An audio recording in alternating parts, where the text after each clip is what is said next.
All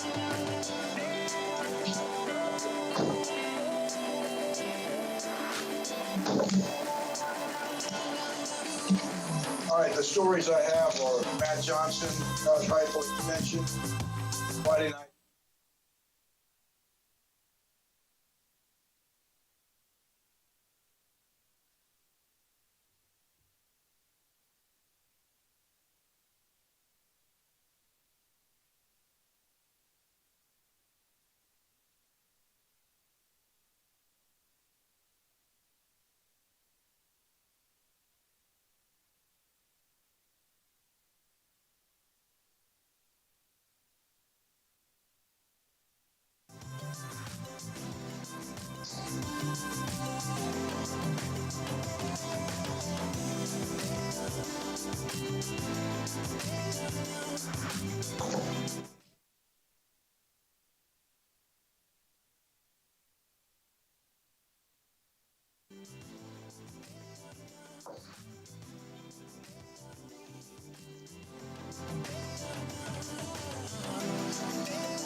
Throws, end zone, touchdown! Cedric Tillman just bodied up, established position, and it dropped right into his lap with Devonshire in coverage. Welcome to Sikkim 365 Radio. Gabriel looks left now, going deep down the sideline. Touchdown! Marvin Mims. 36-yard score, and Oklahoma's on the board. The Sikkim 365 Radio Friday show is brought to you by Bird Culchin Ford. A-Chain across the 30, breaks free, he can't go! A-Chain down the sideline, and A&M with the counterpunch! Sikkim 365 Radio is presented by IdealMRI.com. High-quality MRIs for $497 or less.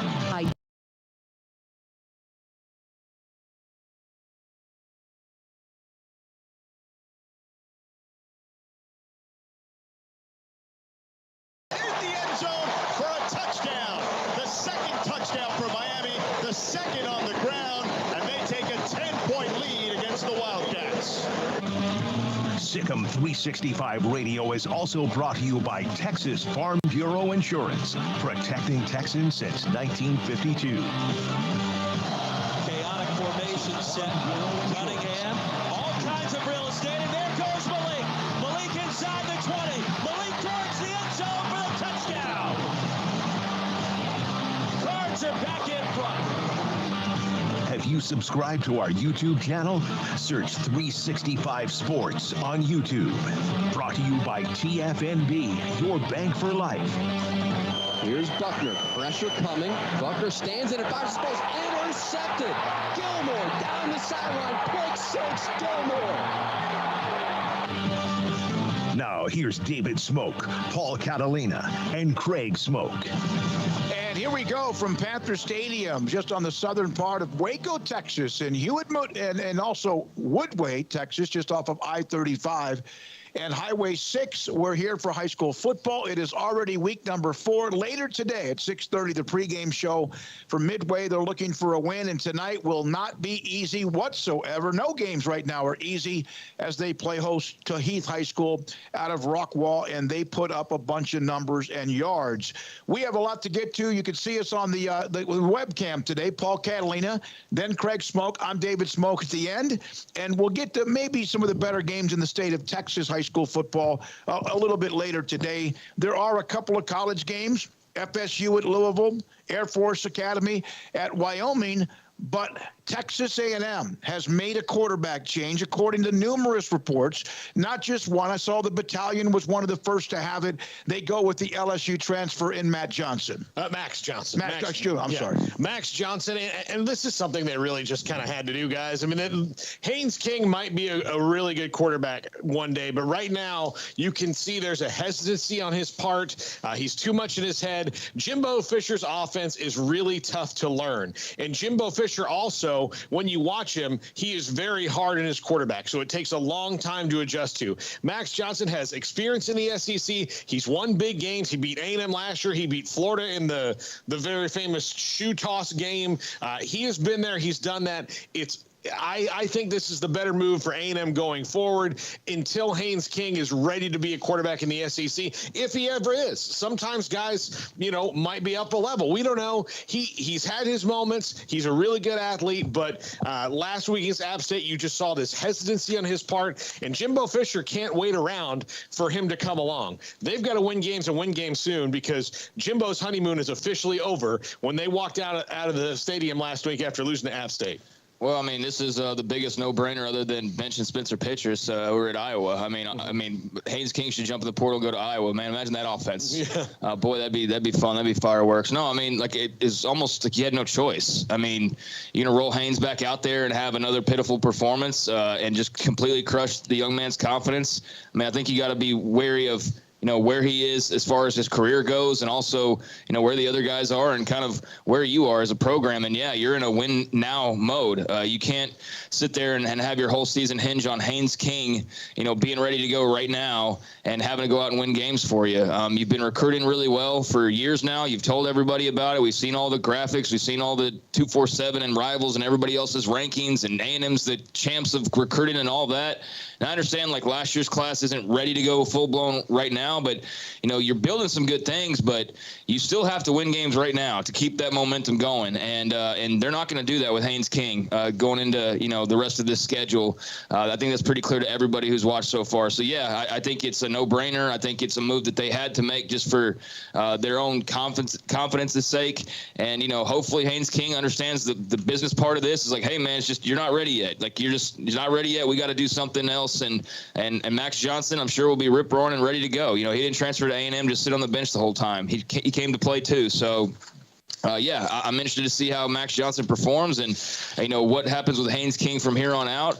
And, obviously this is a huge game for A&M against Miami. Miami, down Restrepo, as you mentioned yesterday, I mean, he's not like some Biletnikoff award winning, but he's a really good player. And outside of that, there's not a whole lot to love about their offense. I mean, I know great quarterback and all that, but they don't have a bunch of explosive, crazy playmakers. This isn't Lamar Thomas and Horace Copeland. This isn't Andre Johnson and Reggie Wayne. No. This is not that. So, okay, let me ask a question. So even losing him is a big deal, and I think A&M can win this game, but they have to have quality quarterback play. And I think if you rolled Haynes out there and he mimicked last week, then that would have been golly. That'd be some meltdowns. I know LSU had a coaching change. Why is Max Johnson available? Why did he transfer? To start.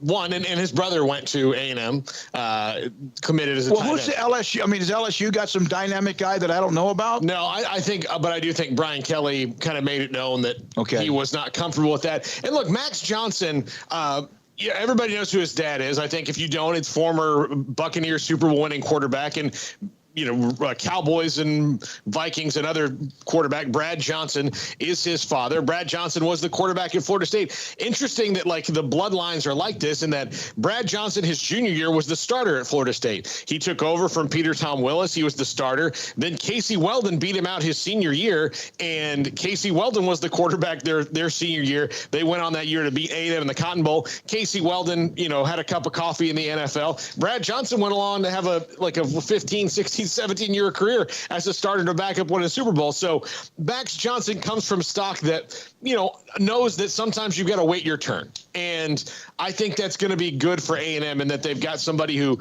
has some skins on the wall but didn't let his pride get in the way, and is threw for 4,000 yards in his career at Baton Rouge, 60% of his passes, 35 touchdowns. Last year they were 6-7. He was the starting quarterback. Their problems were deeper than that. He beat A&M in Tiger Stadium. That was one of the wins for LSU. That was one of the big things mentioned 1,000 times when he transferred there, was that he beat A&M. So there's a little bit of history. So Max Johnson, also the experience, perhaps not rattled, although Miami's going to come after him, and he gets his chance. Haynes King now, I use that word a lot. He'll just relax, maybe marinate, try to get a little bit better. Who knows where we see him next when he takes his next step, whether it's at whether it's at LSU or possibly somewhere else down the road. A&M. We see all this where coaches have these buyouts. We just saw Nebraska give Scott Frost $15 million, however that works out. And there's other coaches, and we've heard about $20 million here or $12 million here. Tennessee, Josh Heupel's in his second year. They're 2-0, 15th in the country. They just gave him a contract extension, $1 million a year raise to $5 million a year. Buyout is now $8 million. His contract runs through 2028. I like Josh Heupel. He's obviously someone that's given them a little bit of lift. They still have the meat of their schedule in front of them. They had the nice win against Pittsburgh. Why in the second year? Why are you already trying to? Well, this is why you end up spending millions and millions and millions of dollars. Why not? Why? Why so early? I can give you one, is that the fact that Texas A&M lost to App State, and there's, and Jimbo's not getting fired this year unless they really just hit the wall. But like now that A&M might be in the water in a year or two, because Jimbo is stuck in the mud. All that stuff is out there, and it's just what they do. Right now Tennessee's negotiating against itself. That's my point. Unless they're worried about him going to Nebraska, but I know Tennessee and Nebraska have been on similar tracks the last 20 years, but Tennessee's still in the SEC, and they're still in the SEC East, meaning they pretty much just have to wait for Georgia to take a dip, and they can be back in this thing. Yeah, well, that's not happening anytime soon. So, I mean, they can want that all they want to, but that's not happening anytime soon. But yeah, I guess just I don't know why colleges do half the stuff that they do with contracts sometimes. I think, just to keep the good times going, and also to secure your guy and secure him further than he was already. I don't know the terms of Josh Heupel's contract previous to this, or even this one right now. I can only assume it's a PR thing, just to, hey, we re-signed Josh Heupel, and so tell recruits and tell everybody he's here, and this is what we're going to be doing. And also, I'm sure there's some element of having to secure him, even though, as we've seen time and time again, you have to have the holiest of holy buyouts to really prevent anything from happening in this business. Because if Brian Kelly can go to Notre Dame and Lincoln Riley can go to OU, then what are contracts really securing?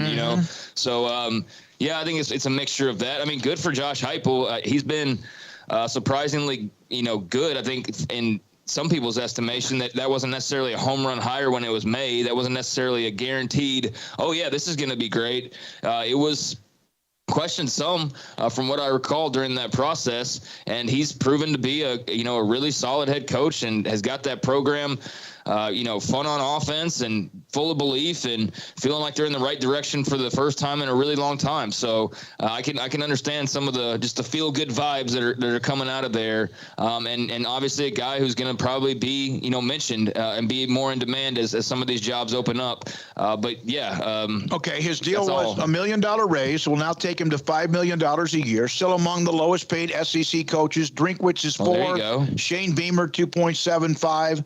Vanderbilt, private institution, no numbers there, but Clark Lee they think is probably 3.75. So he's in his 16 teams, and he's among the bottom 5 or 6 salaries. But he's in his second year. They're 2-0. They have Akron this week, so they should go to 3-0. And yeah, it just seems like it's almost like when you extend a player's contract because he's had 1 or 2 good years in the NFL, and you again are bidding against yourself. It's Tennessee. And then you all of a sudden have a guy that starts to digress a little bit, and you're like, okay, we've extended him. Like Jay Ratliff's second contract, I think it was his second contract. He was fantastic early on, hungry early on, tremendous player early on. Then he went south, and then he got hurt, and then he basically just was gone. And remember that salary they gave to him?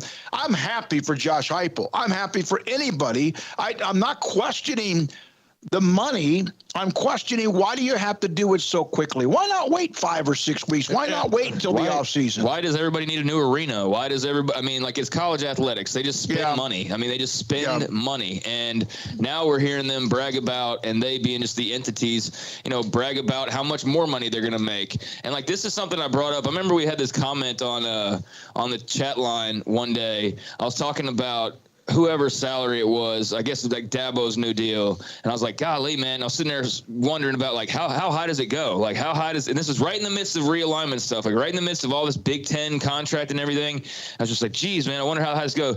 Man, some guy in the chat line was like, what do you care about what money people are making? It's like, that wasn't the point of it, you moron. The point of it is that these two conferences in particular, the SEC and the Big Ten, are about to be making so much more money. So my question is, how high do the coaching salaries go to where Josh Heupel's making $20 million a year, and the dude in the Big 12's making $8 million still? Like, that could change the landscape just a little bit, don't you think? And so, well, it could. It absolutely could. And I know there's a Dave Aranda and a whatever, but like, there's only so much that you're in your place before you go. But also, how much can you give a guy where he's actually bringing that back in? Well, you could say they're going to get $75, $80, $100 million a year. So football's king. They have all the money in the world, and so that's why they could do what they did. And you talk about how much money you're about to be basically buying your teams. So, I mean, money's going to matter quite a bit. If we think it's going to be all just straight up recruiting from here on out in the NIL era, then we're fooling ourselves. Basically, guys are going to be buying teams as best they can.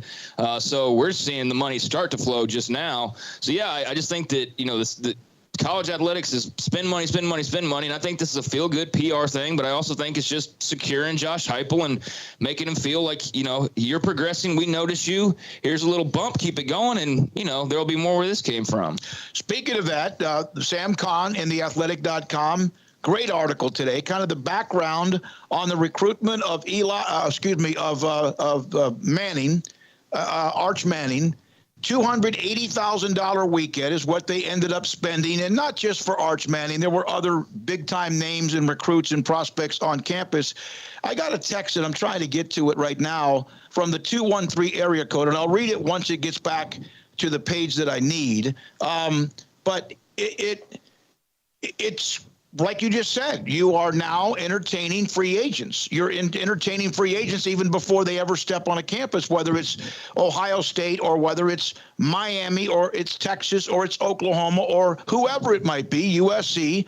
And that's kind of where we are. But the weekend overall, I don't know what they used to spend. I don't really know, because you can bring somebody in, pay for their airline tickets and other family members. You could pay for the hotel rooms. You could pay for their meals. You could pay for entertainment. But, I saw that $280,000. I'm sure most people went, oh, my God. I don't know what they used to spend. Was it $75,000? I don't know. What is the 284 you're saying? $280,000 on 9 recruits during the same weekend visit as Arch Manning. According to Sam Kahn, he had receipts, too. They had 4 commitments from that weekend. Among the highlights, a full spread in their rooms at the Four Seasons Austin, which is one of the nicest hotels in Austin. Also, a photo shoot at DKR, Texas. They do that now with recruits. These recruits. A trip to driving range at Topgolf, lavish meals, breakfast at the home of head coach Steve Sarkisian, along with, of course, the entertainment, open bar, and other with the parents and others around a part of the visit. For those that don't know, I absolutely hate being on camera. Like I would love to just, you'd only hear my voice, but I don't relate at all. But these folks these days, man, they love their photo shoots, don't they? Everybody just loves pictures. They love pictures and photos so much. But yeah, the photo shoot thing, that's mandatory on every visit, is getting the light show and that and the uniforms, and even getting the parents in the uniforms sometimes. And that's a huge part of their experience experience, it seems like. Well, and they had different setups around the stadium so they could get more players so they don't get bored waiting for somebody else to get the pictures and whatever. I'm so frustrated right now because the guy 213 who's always pretty good. We don't always agree, but he made a good point. His point was this. I'll try to just remember it, that Manning is not a player or a recruit. He's a brand. Yeah. And so that brand to UT and what they've gotten since then and the recruits they've received since then are the commitments and what they may get for 2, 3, 4, 5 years is worth every nickel of the $280,000 among the other players he's committed to. If he, just by their going there, they probably get four times ROI just by him going there and the attention they got. If they win when he's there, it's like 50 times ROI, and because that's so big. But I do, like, it's funny to me though, like now, and like you'll stop hearing schools protest it, but this comes out, like if you're going to spend $280,000 to get a few guys there, you can just go ahead and put them on salary. Like it's like ridiculous. I just said, they're basically we're paying players. They're buying players at this point. I mean, that's just reinforcing what I was just talking about. Absolutely. That's why there's big money flowing to Josh Heupel after a couple wins is, just the money's, it's got to go somewhere. And now it's going to be going straight to recruits. But yeah, like the photo shoot and the nice fancy dinner and the, locker room tours and all that. Like we've seen that go on for years. I don't think we've ever seen like a total, like what the visit cost though. Like that's kind of strange to me. I would like to know that somehow, and somebody now needs to follow up this story with what did they used to spend? Was it half of that, 2/3 of that, 1/10 of it? Or I don't know. What did they spend on Colt McCoy or Vince Young? Yeah. Okay. Here's not that. I don't know how much I want that to be like a regular thing now to where we're comparing. Well, Michigan spent $350,000 on there. And like because everything's a freaking comparison. But yeah, I mean that's interesting that they're dropping $250,000 on less than 10 recruits to keep them entertained and hopefully get them in burnt orange. That's where we are. If you can do it and you have the money to do it, good for you. It's just good for you. I mean, if it's available and you can, then do it. Yeah, let's go ahead and cut off the people who are like, you don't want people to get paid. It's like, no, it's just we're having our brains swimming around in how many, zeros are dropped on just weekend visits, much less the rest of the process. But yeah, that's basically where we are now, and that's probably going to become the norm. But to your thing about Arch, that's like you can watch his tape, and I'm not an X's and O's expert or anything, so I don't pretend to like watch his tape and know that he's going to be this or he's going to be that. Like you see talent, you also see the criticisms that some people have, which is, it doesn't look like he's playing the best competition, even if that's the same high school that other greats have come from. That's one thing, but you watch him and you're like, I'm kind of not real impressed with who he's playing, but, quarterback gurus or X's and O's guys can watch him and his mechanics and all that and tell you like how great he's going to be or how great he already is. And you trust in that. But overall, the reason why he's such a big deal has nothing to do with what he's done on the field. Has zero to do with that. It's his last name. Well, it's his last name and his. Yeah, I mean, his talent level has to have something to do with that. Okay, I mean, it has something to do with it, but it's mostly his name, and now. Yeah, I mean, that's just what it is. I wasn't trying to make it a thing. 630,000 over a couple of weekends. However, athletic director Yu published NCAA financial reports that showed UT spent $1.275 million on recruiting to 2019 fiscal year. That was the 13th most on the recruiting trail that year, led by Georgia's nearly $3.7 million. This story only is because they had some receipts and things like that, and they were able to find the information. They did some Freedom of Information Act. Bulldogs spent $2.7 million in 2020. And that's only because they weren't allowed to have people there. So they weren't allowed to have people there.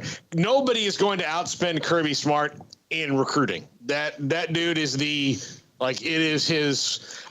the guy who decided to change the rules of the cocktail party when it was recruiting. Like, no, I'm having recruits. Our year, I'm going to have recruits. You can have recruits on your year. I don't care because I'm going to recruit as much as I can. Billy Napier at Florida received an extra $700,000 for the recruiting budget this year. That's a 55% increase. It gave him close to a $2 million budget. That does not include any of Napier's access to 2 private jets with a budget of $839,000. So that's interesting. It's just another part of college football and college athletics. If you have it, you can use it. Then, my God, make sure you use every nickel of it if you can. I want to clarify before we get like somebody that snips a 10-second piece on Arch Manning. Is yes, he has some level of talent on the field. I think that I said zero, but I think that's not really what I intended. But and that's why I wish I could reach that text because it would. But 80% of Arch Manning is, absolutely the name and the brand and the fact that he's got pull with recruits and all of that. That's the majority of it. It's not that he's necessarily the bona fide, undisputed #1 player in the country and he's the savior as a player. It's Arch Manning. It's the name. It's the things brand that come with that. And it's the brand. Yeah. And I'm glad to hear from that recruiting piece that Georgia and Texas have a lot of money to spend on recruiting. Imagine that. Paul, read that text from the 213. Yeah. Manning is a brand, not a player. If Arch Manning pans out, he'd be worth well over $1 million per game in UT marketing, ad buys, interviews of family, Manning brand add-ons, recruiting girls, the SEC, etc. The money risk for recruiting him was negligible for what they will get in return. He does not need to win the Heisman or even be an All-American. He's a Manning. That is all that is needed. UT did well going after the Manning brand. They got it and will serve them very well. Big-time football requires big-time risky investments. I had somebody text me and ask me this question. Do you feel like the start of the NIL perhaps allowed Texas to reboot maybe a year or two earlier than they were, although they were still getting top 5 classes? They were still getting top 5 classes. It really did help solidify what they did for the class of 2022, especially with the offensive linemen and whatever they're doing now with the class of 23 with Arch and others. Yeah, but they always were getting top 5 or 10 or not top 2 or 3 or top class. It might have just helped them get back into a little bit of a booster drive. No, them absolutely saying we'll pay $50,000 to offensive linemen who want to come play here, and they end up with probably one of their best offensive line classes ever. I don't think it's coincidence, even if they do recruit. They recruit really well, but somehow they had missed tremendously on their offensive line recruiting. That was a weakness, right? No matter how top 5, how many top 10, they did not have a good O-line. They changed that this offseason, and part of that was we'll pay $50,000 for offensive linemen, and Kelvin Banks flipped from Oregon eventually. Now, I don't know if one had to do with the other or if that was ultimately going to happen anyways, but I do think it played a role. I do think NIL plays a role in terms of just, knowing kind of what's coming and knowing who's got what and who's willing to spend. They're clearly willing to spend. Georgia's willing to spend. Bama's willing to spend. There's some that are and some that clearly aren't. And I do think, there's absolutely an advantage. Even if you were #1 every year, there's still an advantage because you're going against others that are doing the same thing. And if you're beating them out, there's got to be some advantage to that, I think. All right, we'll come back with more. 254-339-1122 is the text line. Yeah,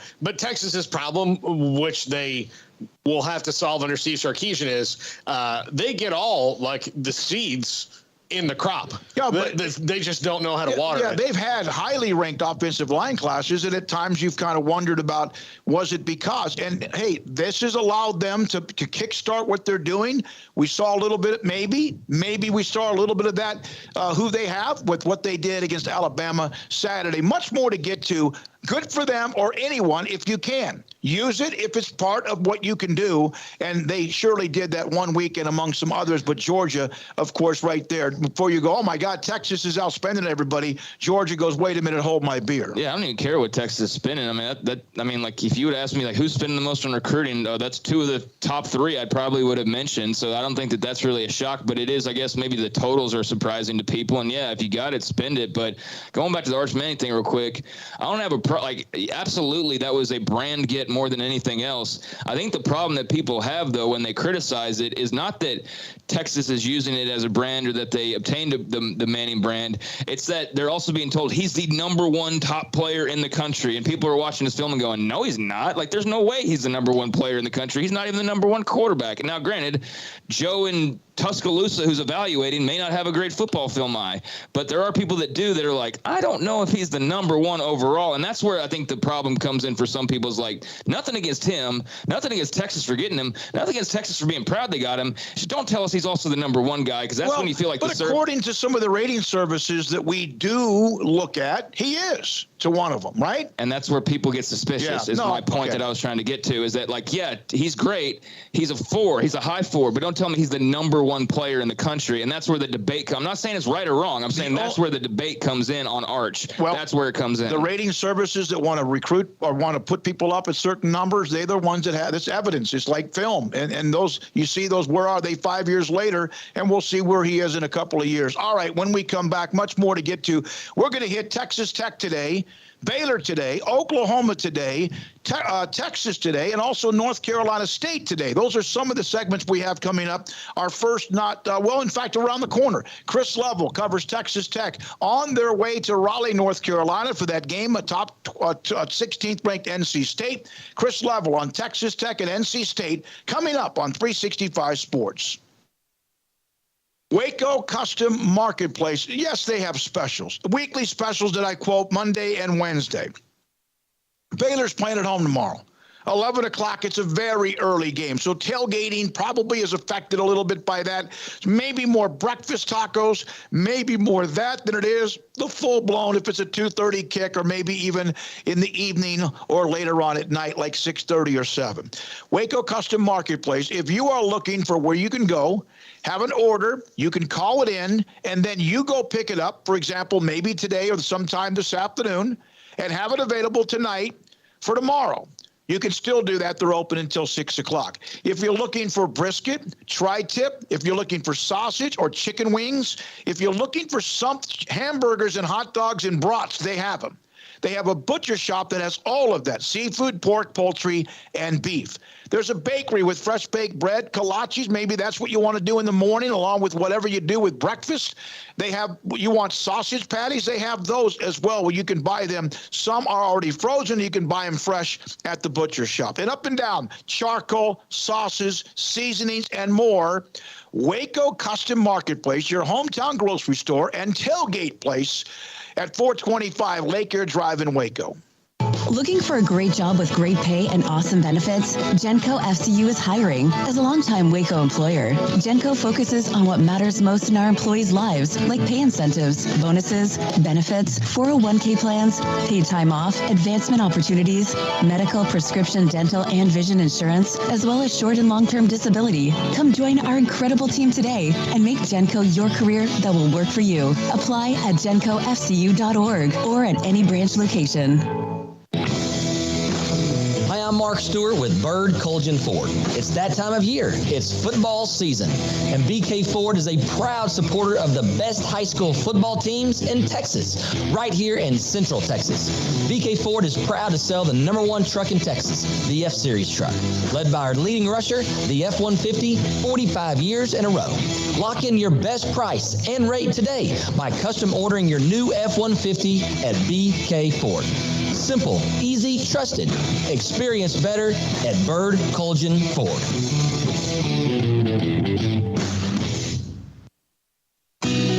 Let Camille Johnson Realtors guide you seamlessly through the process of buying your dream home or selling your current one. Commercial, farm and ranch, or residential, Camille Johnson Realtors can smoothly and successfully lead you through any transaction. With a team of 28 experienced agents who are excited about serving you, Camille Johnson Realtors services the entire greater Waco area. If you're in the market to buy or sell, contact Camille Johnson Realtors, 104 Midway Center in Woodway, or find them online at www.camillejohnson.com. Camille Johnson Realtors, elegant, charming, warm. Welcome home.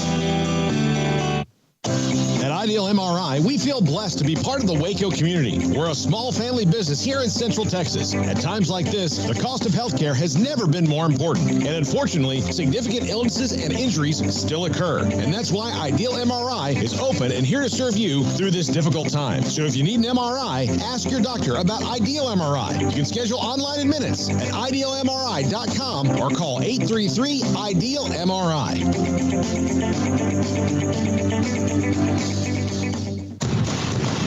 Hey, this is Bryce Petty, former starting quarterback and two-time Big 12 champion, and I know firsthand the importance of being in top shape both on and off the field. So listen up, men. If you're feeling beat down day in and day out and looking for that high-performance edge that separates the men from the boys, then look no further than the Petty Clinic Low T in Waco. Petty Clinic is a comprehensive men's healthcare clinic with an atmosphere catering to men. Board-certified Dr. Kent Petty has a special interest in offering the highest quality medical care to men of all ages. Some of the services offered include screening and treatment for low testosterone or thyroid, infertility, high blood pressure, diabetes, high cholesterol, sleep apnea, while offering comprehensive wellness exams and complete men's health lab panels. High performance men, remember, it's not just a Petty thing. This is Bryce Petty, encouraging you to reach out and Google search Petty Clinic Low T or go to pettycliniclowt.com and get your complimentary lab screening today.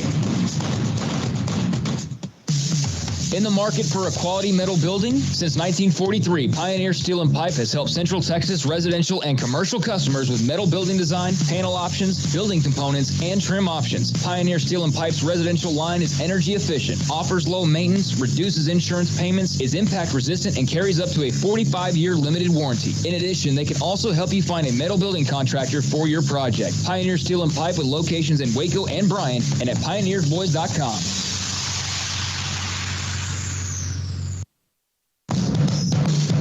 Welcome back to Sikkim 365 Radio. The 3 o'clock hour is sponsored by Waco Custom Marketplace. Meats, sweets, Texas treats, and a cut above the rest. 425 Lake Air Drive, Waco.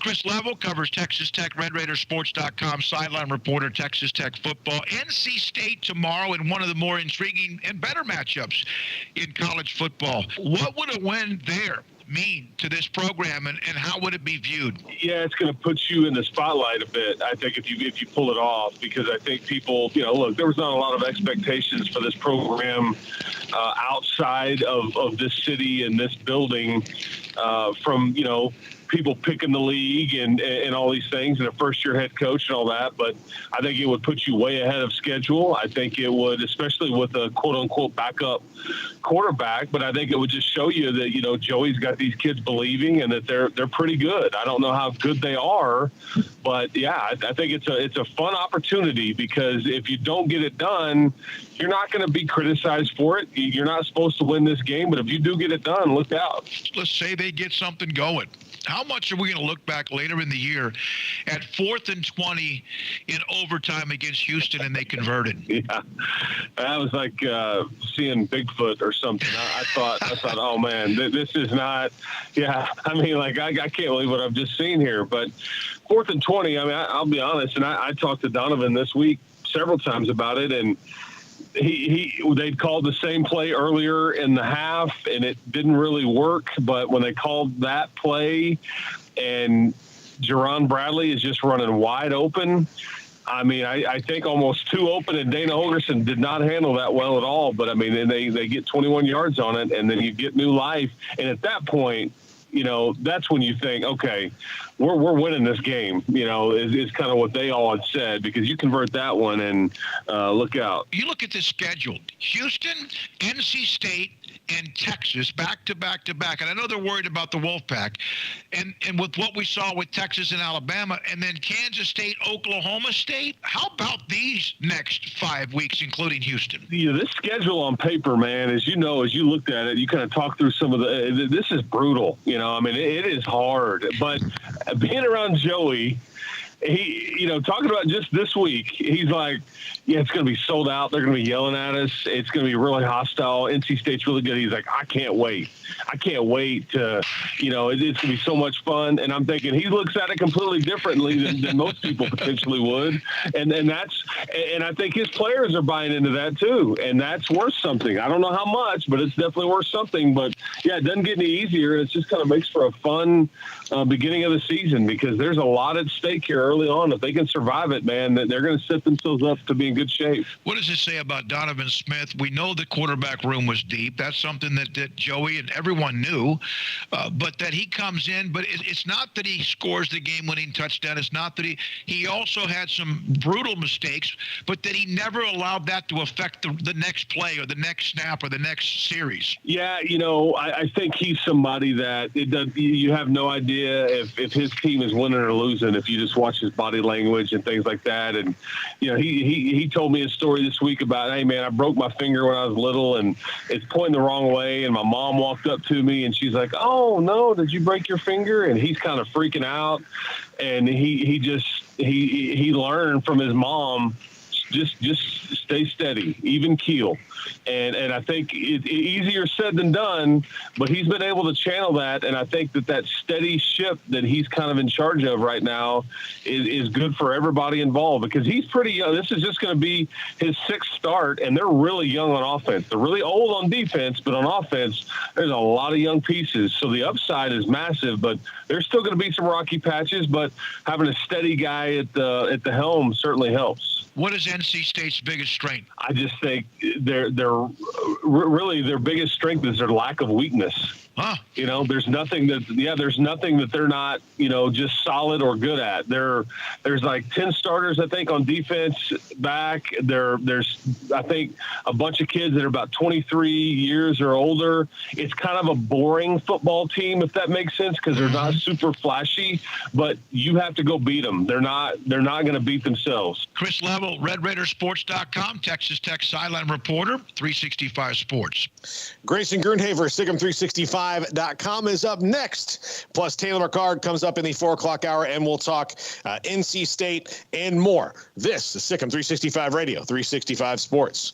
Riverbend Liquor and Wine, Lakeshore Drive and North 19th Street in Waco. Hey, it's the weekend. You got tailgates tomorrow. You've got all this stuff going on. Where are you going to go to load up for your tailgate? I'll tell you where you're going. Riverbend Liquor and Wine. It is absolutely fantastic. Best array of craft beers. The fall beers are out now in Central Texas. The best locally sourced Texas whiskeys in Central Texas. The best customer service in Central Texas. The speediest drive-through window in Central Texas. And I'll put that up against anything that has a drive-through window, what they do at Riverbend Liquor and Wine. It's unbelievable. They're absolutely fantastic. They've got great promotions going on, whether it's whiskey or beer or seltzer or wine, whatever it is, they always have a great special going on. Riverbend Liquor and Wine, Lakeshore Drive, North 19th Street, behind the bank. Check them out on Instagram and available on DoorDash. Looking for an SUV designed for every adventure? We've got exactly what you need at Allen Samuels in Waco. Stop in today to get your new 2022 Wagoneer. Save big on Series 2 and 3 and get the low APR of 2.9% for 72 months. Plus, you receive $3,500 Conquest bonus cash. Plus, first responders receive an extra $500 off. Drive away in the original American Premium SUV from Allen Samuels in Waco. Come by. Let's be friends. TFNB, your bank for life, is the official local bank of Baylor Athletics. Find out why more Central Texans are making TFNB their bank for life. Sign up for our Edge checking and savings accounts to earn interest or cash back. With 5 convenient locations and an award-winning mobile app, banking has never been easier. TFNB, your bank for life. Member FDIC.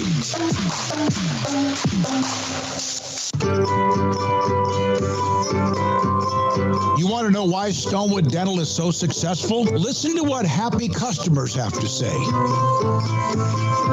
Pleasant. It's different than any other dentist office. I really feel like they care. And it's not that you're here for 2 hours waiting on someone to take care of you. It's quick and easy. And, I bring my kids, and my kids love being here too. They really love the treasure box. Staff is really nice and accommodating, real friendly. You feel more like home. It's not sterile looking. Everybody has their own personalized rooms with decorations and decor, and they'll even have a blanket for you when it's cold. I've recommended people to actually come here, and they are patients now. I really love it here. It feels like family. Learn more, stonewood-dental.com. After my first car accident, I feared the biggest damage would be to my wallet. I expected a mountain of bills and a long, drawn-out process. But my Texas Farm Bureau insurance agent was there when I needed her and helped me get back on my feet and in my car in no time. Instead of a hassle, I got reassurance and a quick recovery. Stop by and see our agents at one of our 3 McLennan County locations. Coverage and discounts are subject to qualifications and policy terms and may vary by situation. It's summertime. There's picnics, reunions, cookouts, and so much to do. And Waco Custom Marketplace on Lake Air Drive in Waco is your home for the butcher shop that can help you with beef, pork, poultry, and seafood. They are spectacular in being able to deliver you whatever cut of steak you want. Bone-in ribeye, however thick you want it, that's great. They'll do it. Sirloin, T-bone, porterhouse, bacon wrap filet. And of course, as I mentioned, they have pork, poultry, and seafood. Their Norwegian salmon is spectacular. Also, all of the sauces and seasonings you'll ever need, all the ingredients you'll ever need to make sure you have that perfect, flawless taste. So it's delicious whenever you take something off the grill. And a full-fledged bakery as well, with fresh baked bread and kolaches every single day.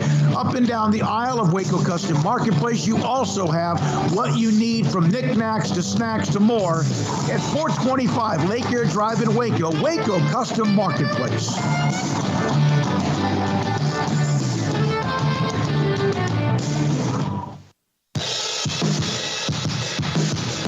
Welcome back to Sikkim 365 Radio. It's time for our weekly segment with Grayson Grundhafer of Sikkim365.com. Brought to you by Pioneer Steel and Pipe, where customer service is their main focus, and best in metal, steel, and pipe for large or small projects, with 2 locations in Waco and Bryan.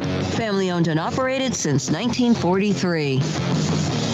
Grayson Grundhafer, Sikkim365.com. He's our football analyst. He does a lot, puts up enormous amount of content within the premium section on the site, and also, of course, recruiting analyst joins us on Fridays at 3:45. Grayson, I saw the note about some 2024 prospects and visits or whatever. What maybe names of note that might be there tomorrow to watch Baylor at home against Texas State? Yeah, it's another one of those weekends where it's kind of not a huge weekend recruiting-wise. I think this is more about Baylor getting to see some of the recruits who, maybe they're debating on whether to offer or not, especially in the 2024 class. We've talked about this a little bit, but October 1st, that game against Oklahoma State, that's going to be more of the weekend where you start seeing a ton of prospects kind of flow in for that game, as I think that's one they have circled. But this weekend specifically, a couple guys that I had listed on there. Tucker Parks, he's a quarterback out of Klein Collins. He's a 2024 quarterback that Baylor's looking at, haven't offered yet. So going to get to meet him a little bit more in person and make a decision on if they're going to offer him or not. Timber Creek wide receiver Dozie Ezukanma. That name should sound familiar because his brother played at Texas Tech. He's a current Miami Dolphin. Obviously, his brother was a very, very good receiver at Tech. And now Dozie, he's a guy who started to, kind of make a name for himself. He's had a nice start to the year, has 176 yards in their first 3 games, and is a guy that Baylor's definitely looking at. So it's going to be a lot of guys like that who don't have offers yet, but are just coming to visit. Baylor's trying to decide if they're going to offer them or not. And then I think there's probably going to be 5 or 6 commits who also come to this game. There were like 5 or 6 at the Albany game as well. I don't think it's going to be a massive amount, but the Oklahoma State game, I think pretty much every commit will be at that one. Grayson, last week, BYU was a sledgehammer of a game for Baylor. It was tough, double overtime loss and all that. What do you think we'll see from them this week against Texas State to try to improve on what they could absolutely not do against BYU last week? Yeah, I mean, they really got to get better in, quite a few areas, especially on the offensive side. I felt like the defense, they played really well. They went out, they stopped the run. I felt like they were good against the pass for the most part as well. Outside of maybe the cornerback position, they got beat a little bit by BYU's receiver Chase Roberts. But on the offensive side, I think the identity was established, and you saw it more so in the second half as they were able to really run the football with a lot more success. But I think the fact that they started so slow running the ball really put them, it set them back a little bit. I think if you looked at the end of the day and said, Baylor's going to have 52 carries, And I think the Baylor coaching staff would be really happy with that. But it wasn't as productive. They weren't as productive with those carries, averaging under 3 yards per carry. And then honestly, at the end of the game, when you get first and goal at the 5-yard line, this is a team that prides themselves on being physical. And they got out physical by BYU and in that last drive when they had an opportunity to go win that game. So I think it's going to all start up front. And then also I think you're going to try to see, this staff try to get more confidence with Blake Shapen in the passing game, as they really need that. These young wide receivers, this offensive line, Blake Shapen, all of these guys, they need more confidence as they get ready to go into that game against Iowa State. And hopefully this is the game where they can open up the offense a little bit, kind of like they did against Albany, and hopefully just kind of build a little bit more confidence after, what was a pretty rough performance throwing the ball against BYU. Grayson, throughout the offseason, you had very high expectations for this team, double-digit wins from what I remember. And I was, more of an 8-4 type of guy. And then towards the end, started buying into okay, yeah, I can definitely see this. Has your opinion on kind of their overall run changed at all based on what you saw last week or just overall through 2 games? Yeah, so coming into the year, I had them at 10-2. And making it to the Big 12 championship, ultimately winning the Big 12 championship. And I don't think that was really much of a hot take. And I think after this first game, the expectations don't change, I don't think, for this team. Their goals are right in front of them. They can still absolutely win the Big 12 championship. They can still accomplish that goal.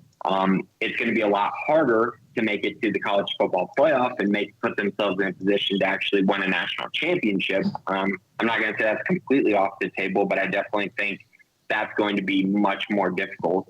The idea of having to win 11 straight games, that's going to be tough, and something that no Big 12 team, going undefeated in Big 12, no Big 12 team has done since 2016 with Oklahoma, and they're the only team to do it since the Big 12 switched to the 9-game schedule. So it's going to be really hard for Baylor to go undefeated. I still think 10-2 is definitely on the table. But I would definitely say that I think after watching this game and kind of where they're at, losing this game so early in the year, I think 9-3 probably seems the most likely.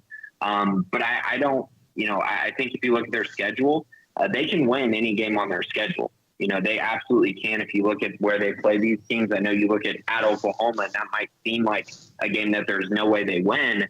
But I really do think they can win any game on their schedule. And I think that puts them still in a pretty good spot to potentially win the Big 12 championship or at least get back there. What has, in your opinion, been lacking from the offensive line? Yeah, I think that the matchup in particular against BYU, I'm not going to take a lot from the Albany game. I felt like they ran the ball just fine. I know there were a couple situations you could point to and say, they got blown up in the backfield on 4th and 1. I understand that, but that was also the first game of the year.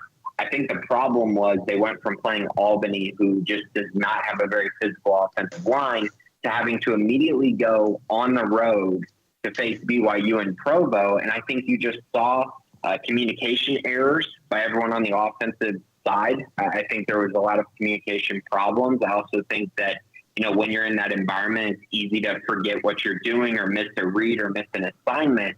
And I think that whole kind of idea of just focusing on one play at a time maybe was lost because they had to go on the road so quickly to an environment that they're not used to. And so I think that impacted them more than anything. I really do think they're going to bounce back. And guys, this offensive line is still great. This is still the best offensive line in the Big 12. And so I'm not worried about them going forward. But what I will say is the next time they go on the road, they're going to have to play a lot better because they were okay against BYU. But when you go play at Oklahoma or you go play at Ames, they're going to have to play well if Baylor is going to win those games. Grayson, do you think any of the vestiges of last year's Texas State team remain? What do you mean by that, Paul? This was a team that put a charge into Baylor that first game last year. A lot's happened since then, honestly. I mean, but do you think any of that remains with Texas State? No.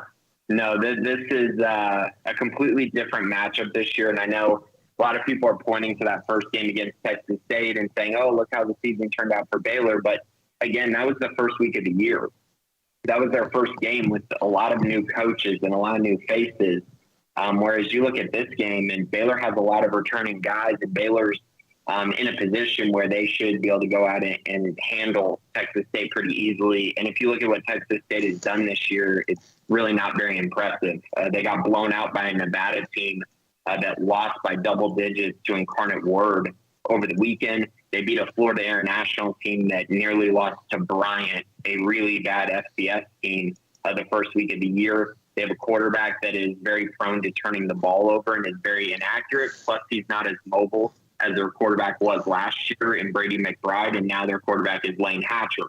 So he's more of a statue in the pocket, and that does not bode well against this Baylor defensive line, which we've seen, they've taken their lumps. They took their lumps against BYU, and they were definitely tired by the end of that game and weren't getting as much pressure. But at the end of the day, that's a really, really good group. I expect them to dominate up front. I don't think that's going to be a very close matchup. And when you don't have a quarterback that's mobile to try to combat that, it's going to cause problems. And so I expect the Baylor defensive line to really dominate this game and really overwhelm Texas State. And I think on the offensive side, you're going to see a team that's much more organized, much more focused than they were in week one of last year. And I also think coming off of a loss, this is a really bad spot for Texas State to play Baylor. What did you think of the way that Tyrone Brown filled in for Dillon Doyle there towards the end of the game? Yeah, I love Tyrone Brown's athleticism, and he was a guy that I really liked coming out of high school. Very underrated because of his height, which sometimes happens to guys at the high school level. But you could see his athleticism, especially in the passing game. He really can cover a lot of ground, and that's so different from Dillon Doyle. Just that speed on the field. Now, on the flip side, in overtime, Tyrone missed a couple plays that I believe Dillon Doyle might have made in the overtime, especially in the run game. And, that just comes with more experience, more game experience, Dillon Doyle's size. And really it's just the speed of the game mixed with the IQ. Dillon's played, so many more games than Tyrone, but I was very encouraged by what I saw. And I think you got to see a glimpse into the future, of what that position is going to look like when Dillon Doyle is done during his time at Baylor. Hey, Grayson, we appreciate it. Obviously, just a couple of guys just to look at over the weekend coming into town. We asked this question, and Georgia spent nearly $4 million, 2 or 3 years ago, and we know they're going to end up with a top 5 class in Alabama and Texas and perhaps a couple of others. But there was a story by Sam Khan about how much a weekend cost for the weekend that Arch Manning and others came into town. And really there was one that was even more expensive because there was twice as many prospects in town. How much, do you have any idea? Have you ever found out, perhaps if it's a normal recruiting weekend, 6, 8, 10 guys, how much Baylor spends in a recruiting visit? To be honest, Smokey, I have never even asked that question, and I don't even know that I would really get a straight answer on that. I don't even know why anyone would willingly give that information out. For one, I think it's more of almost a publicity stunt, to be honest. I think that's the only reason you would release that number. I don't know how much Baylor spends. I will tell you this, though.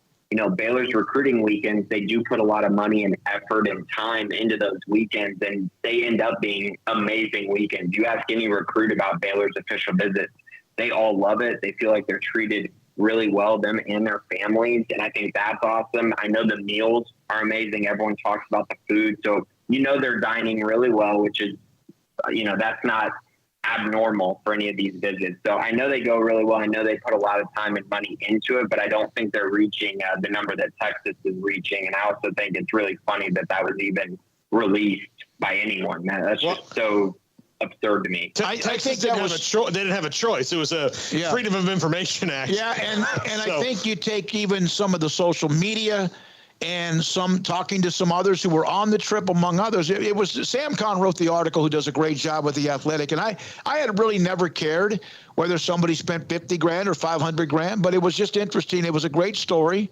very insightful.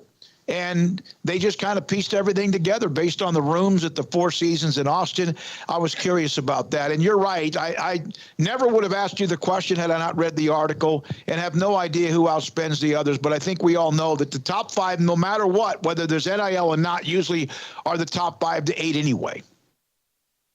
Absolutely. I mean, that's That's for sure. And yeah, you're right. I mean, if you went and did the math on everything, you might be able to figure it all out. But that was a crazy story today, but a really good one. You're exactly right. Very insightful into kind of how these official visits are formed and just how willing, these coaching staffs are to just spend to make sure they're able to land recruits. And I mean, it makes sense. That's how you're able to build up a really successful program. And you got to do what you got to do these days. It's very competitive on the recruiting end of things.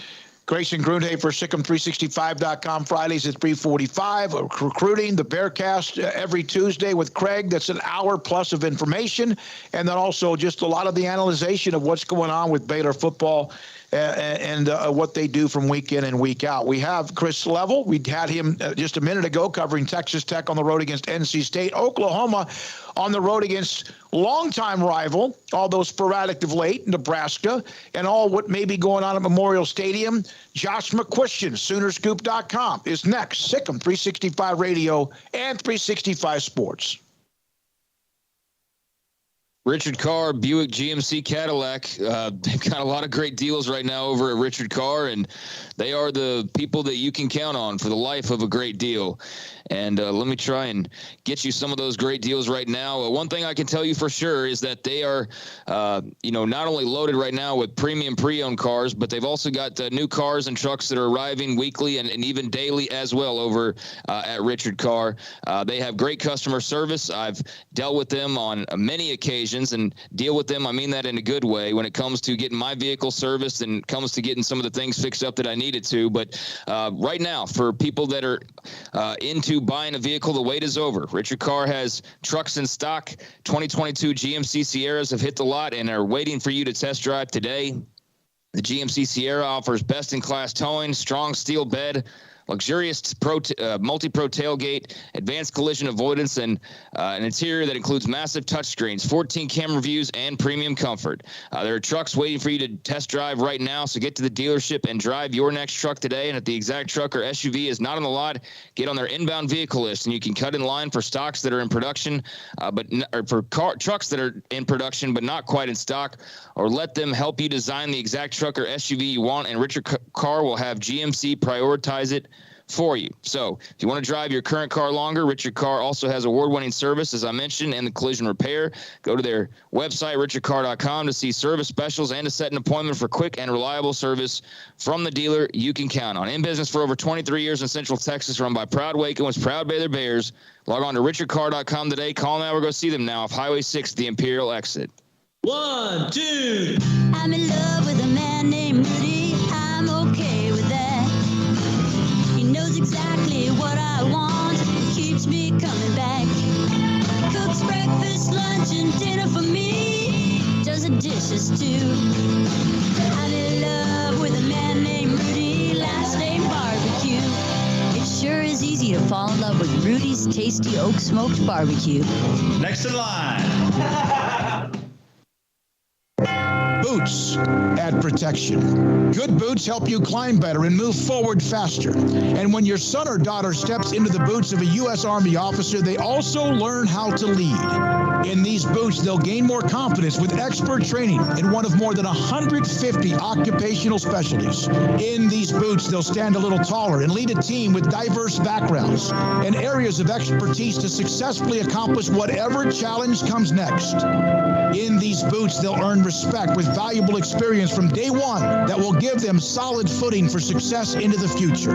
Highly qualified candidates who earn a spot on our team can receive comprehensive health care coverage, college tuition assistance, and a bonus of up to $40,000. See all the things your son or daughter can achieve in our boots at GoArmy.com. U.S. Army Waco Recruiting Company, 254-598-8131 or 254-776-1543.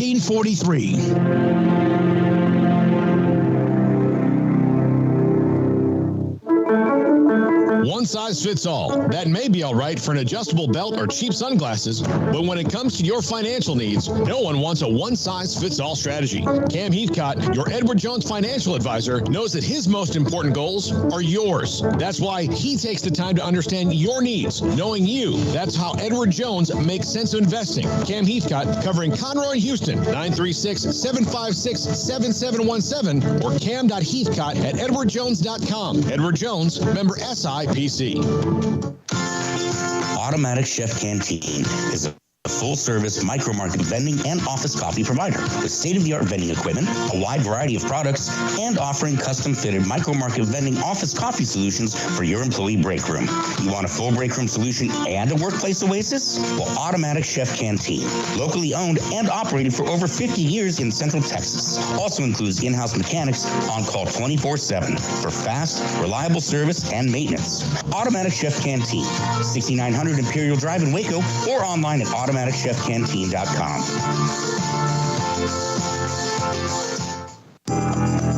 Riverbend Liquor and Wine, Lakeshore Drive and North 19th Street, right behind the bank, is a hidden gem in Waco. If you're a fan of bourbon, especially local Texas bourbons, that's where you gotta go. Balcones, TX, Devil's River, whatever it is, they've got it. Riverbend Liquor and Wine, plus the best selection of craft beers in Waco, seasonally churned out throughout the year, whether it's spring, summer, fall, or winter. Riverbend Liquor and Wine, best selection of craft beers, a speedy drive-through window, and excellent customer service. Find out more on Instagram or just go by and see them. Lakeshore Drive at North 19th Street behind the bank.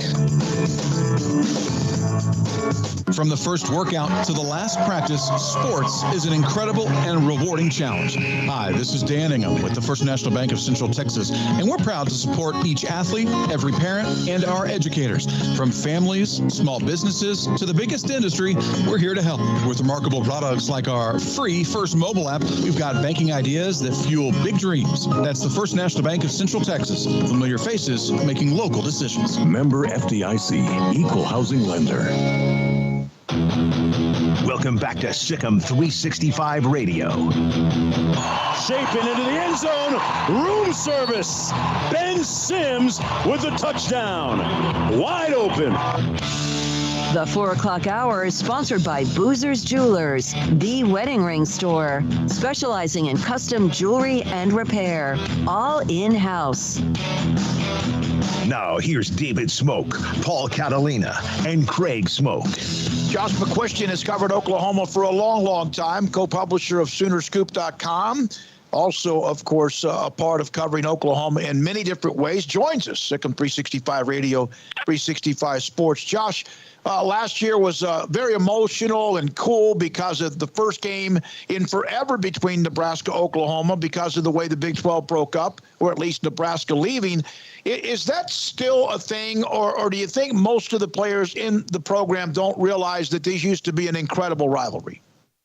Oh, there's nothing that makes me feel more dated than talking to the players about OU and Nebraska and realizing how much they don't know. Like, there's just it's something that got lost. I mean, and, you know, I know when they went into divisions and OU and Nebraska stopped playing every year, that kind of stifled it.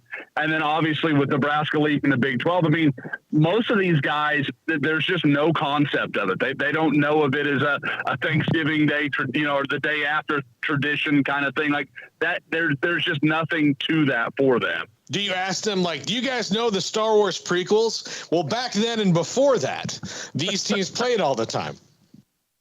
You know, I try not to make myself feel old any more often than I have to. But, yeah, I mean, and that's what you're talking about. Like, these guys, like, that's just ancient history. You know, like, that's Abe Lincoln and OU Nebraska. It's all the same thing to a lot of these guys. It's just a way, way back thing. So, Josh, we've seen a couple games of evidence now. Brent Venables settled in over the last few months.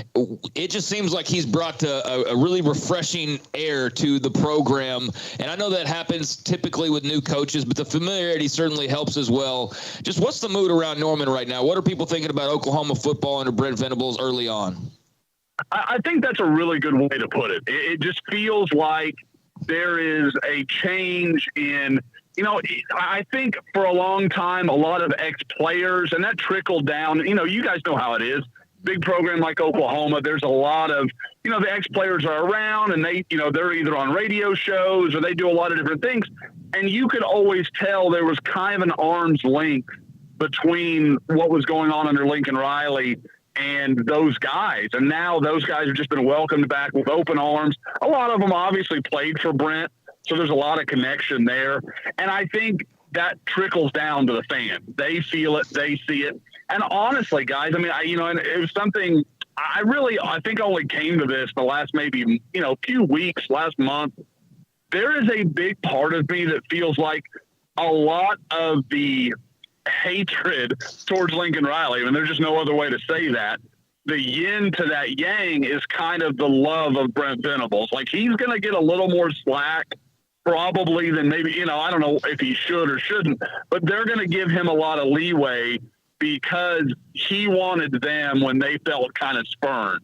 And so I think that's going to, it creates a lot of positivity where, if this was last year and Oklahoma had trailed Kent State 3-0 with a minute left in the first half, Norman would have been burning. And as it was like, we'll wait it out. Let's see what happens. There was just a little more patience with what was going on. Dillon Gabriel comes into a situation where the lineage at quarterback at Oklahoma is phenomenal and forever, it seems like, as far as one great player after another. How has, in your opinion, he handled the expectations and also so far the early part of this season? I think he's done exceptionally well. I mean, like you said, you walk into it, he knows the guys that have been in, and it's not ancient history. I mean, these are guys he watched play. It's not like we're talking about a second ago. He can remember Baker Mayfield. He can remember Kyler Murray. Like, he knows what those guys were and what they mean to that program. I think it helps a ton that, Dillon, obviously everybody knows he's a Hawaiian guy. He carries himself that way. It's very island time, it's going to be fine. Like, he just doesn't carry a lot of pressure on his shoulders. And it's pretty evident in everything he does. And you talk to the players, he organized a bunch of stuff over the summer, not just, we're going to go throw gatherings, where he'd go on a camping retreat with the offensive linemen or go do something with the receivers. And he did several of those things through the summer. And I think it helped build a continuity, and it kind of made his ascension as one of the leaders of the team a little more rapid and a little bit more, natural. Josh, Marvin Mims, he's had an incredible start to the season. What is different about his success this year versus last year? I don't think there is a bigger winner in the change of the guard as the offensive play caller from Lincoln Riley to Jeff Levy than Marvin Mims. I mean, he is such a skilled vertical receiver, and it's just fit him perfectly. Jeff Levy's whole score from far, that's kind of his whole mentality. And watching them just take numerous vertical shots, even if, it's kind of one of those deals where I felt like last year there was a hesitancy from Spencer Rattler or Caleb Williams, whoever it might be at quarterback. There was always kind of don't take that risk. As to where Levy's like, if he's one-on-one, throw it to him. We believe our guy's better than their guy. And that's really what they've kind of bought into. You look at Dillon Gabriel's first half touchdown. That was, it was a great throw. It's a risky throw. If he's a little too far inside, the safety picks it off, and it's a different ball game going into halftime. So I think they really have emphasized, this is our number one wide receiver. We believe in him. We want to get him the ball, and he is just fed off it. Marvin is a subdued guy by most standards, but you can tell just watching him play, he's happier than he's been at any point in Norman. Josh, when will you feel like you have a feel for how good this team really is? Will it be this week, or will it be next week when they play Kansas State? This week is a really good litmus test, I think, for the maturity of this team. Guys, and I know I'm stepping on some toes here. This is not a great Nebraska team by any stretch of the imagination. This is a game that OU, and like I tried to tell OU fans, just go in and win. It doesn't matter if it's pretty, just go in and win. You're going on the road, first time, a lot of new parts to this team. There's so much that you could see going wrong, especially the coaching change and all the emotions and everything that's going to be in that stadium. Just go in and win. If it's 24-17, fine, whatever. Just get out of there with the win. And but I think you're going to see a lot of how this team handles some things, because Nebraska is going to throw everything they've got at Oklahoma. We know it. And I understand that most teams do because they're Oklahoma, but Nebraska just has nothing to lose. Mickey Joseph and company, they're playing with house money.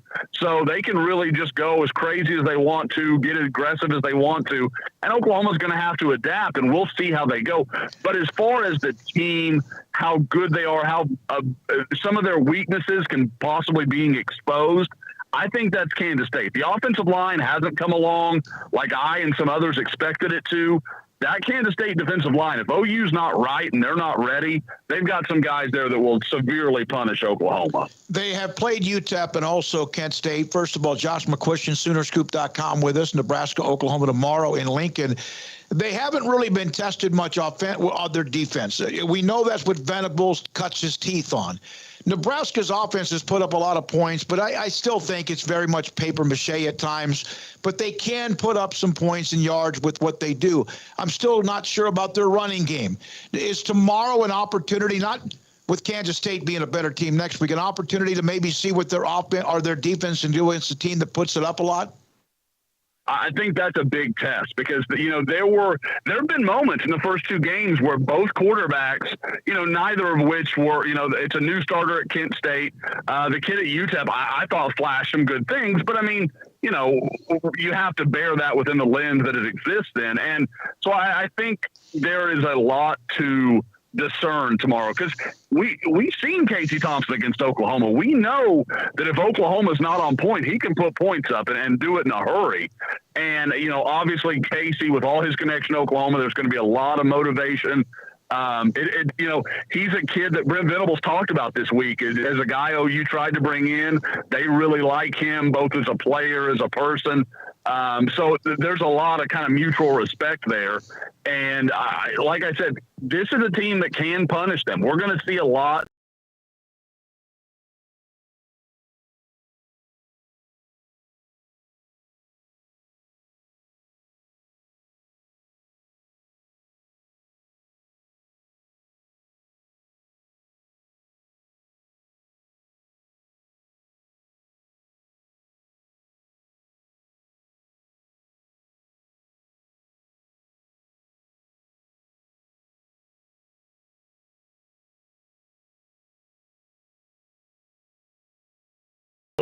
You're too young to probably remember much of Nebraska, Oklahoma.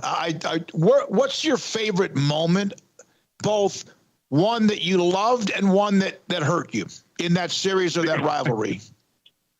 Now, I will say, I don't know about hurt, but the most painful thing I ever watched was the 2009 game with Landry Jones in Nebraska, where Ndamukong Suh was just running through Oklahoma's offensive line, and Landry Jones is just throwing it for his life. Threw 5 interceptions, worst game of his career by miles and miles. And it's one of those things where, Landry Jones is kind of a complicated character in OU fandom, but I think even OU fans that maybe doubted him and his ability at times can forgive him that one. Like, he was just running from a monster that whole night. So was Colt McCoy just a few weeks later. He was that might have been their last good team.